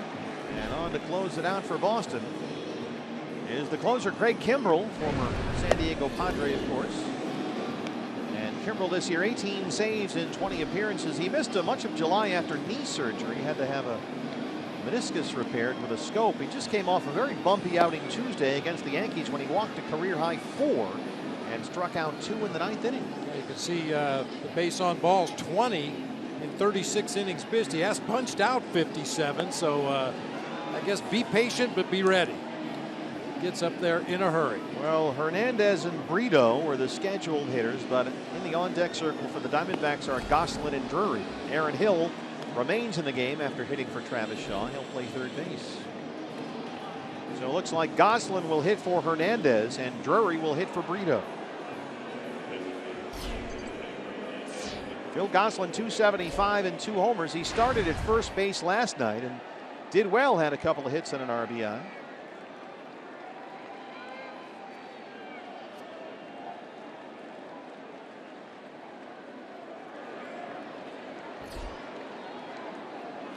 So let's hope Kimbrel is just as wild tonight as he was against the Yankees on Tuesday. We'll see. 98 is fouled off, and it's 0-1. Kimbrel with that very distinctive setup on the mound as he's peering into his catcher to get the sign. Looks like a vulture sitting on a tree branch.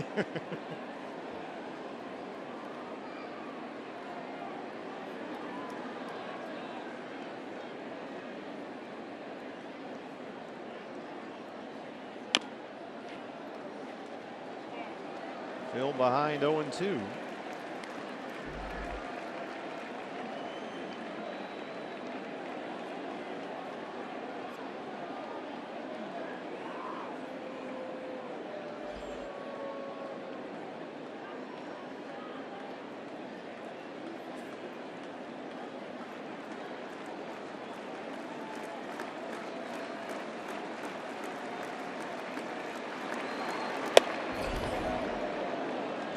Mile-an-hour fastball up, and it's a ball and 2 strikes on Phil Goslin. Phil batting .280 as a pinch hitter this year with 1 home run.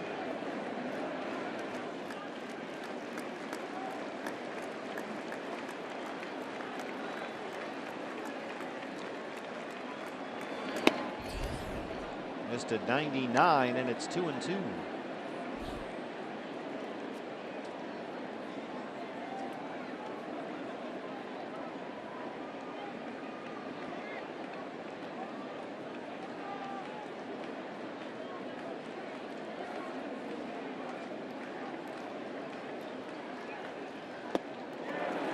Struck him out, 1 down.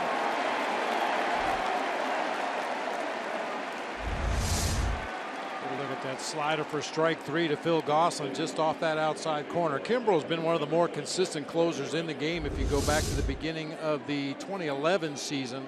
46 saves, 42, 50, 47, 39 last year for the San Diego Padres. Brandon Drury hits for Socrates Brito.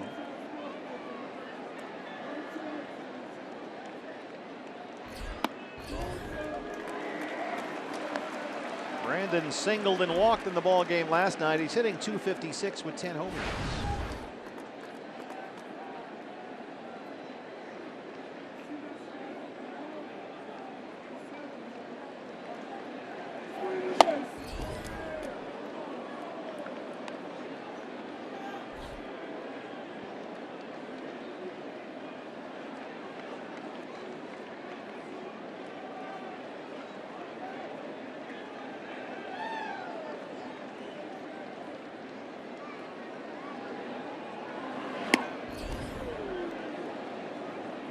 That's a fastball, 98 or 99.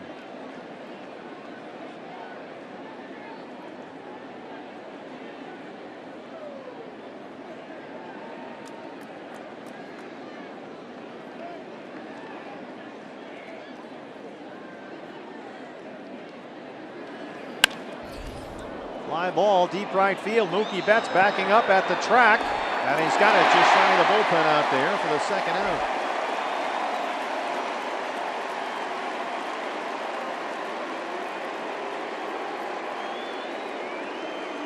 Drove that ball a long way to right field, chasing Mookie Betts all the way back to the warning track. Got turned around a little bit by that wind again, but Red Sox right fielder able to stay with it for the second out of the inning.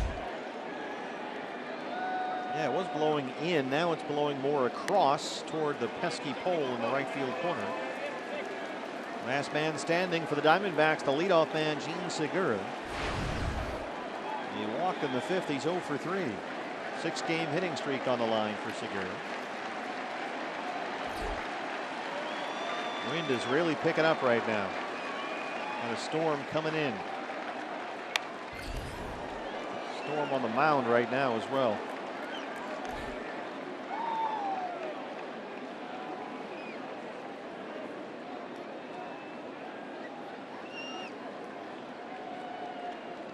Looks like Kimbrel has changed his setup a little bit. After he gets his sign, you'll see him come up, set his foot, and then set it again a second time. I don't recall him doing that in the past. I think you're right. That front foot has 2 moves.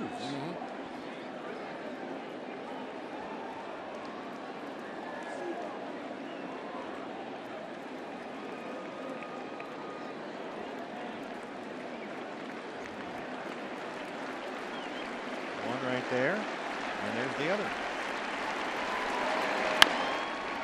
Hanley Ramirez has it, and the Diamondbacks lose this one 6-3. They had a golden opportunity in the 8th inning, and they let it slide away, and the Red Sox have taken the first 2 games of this 3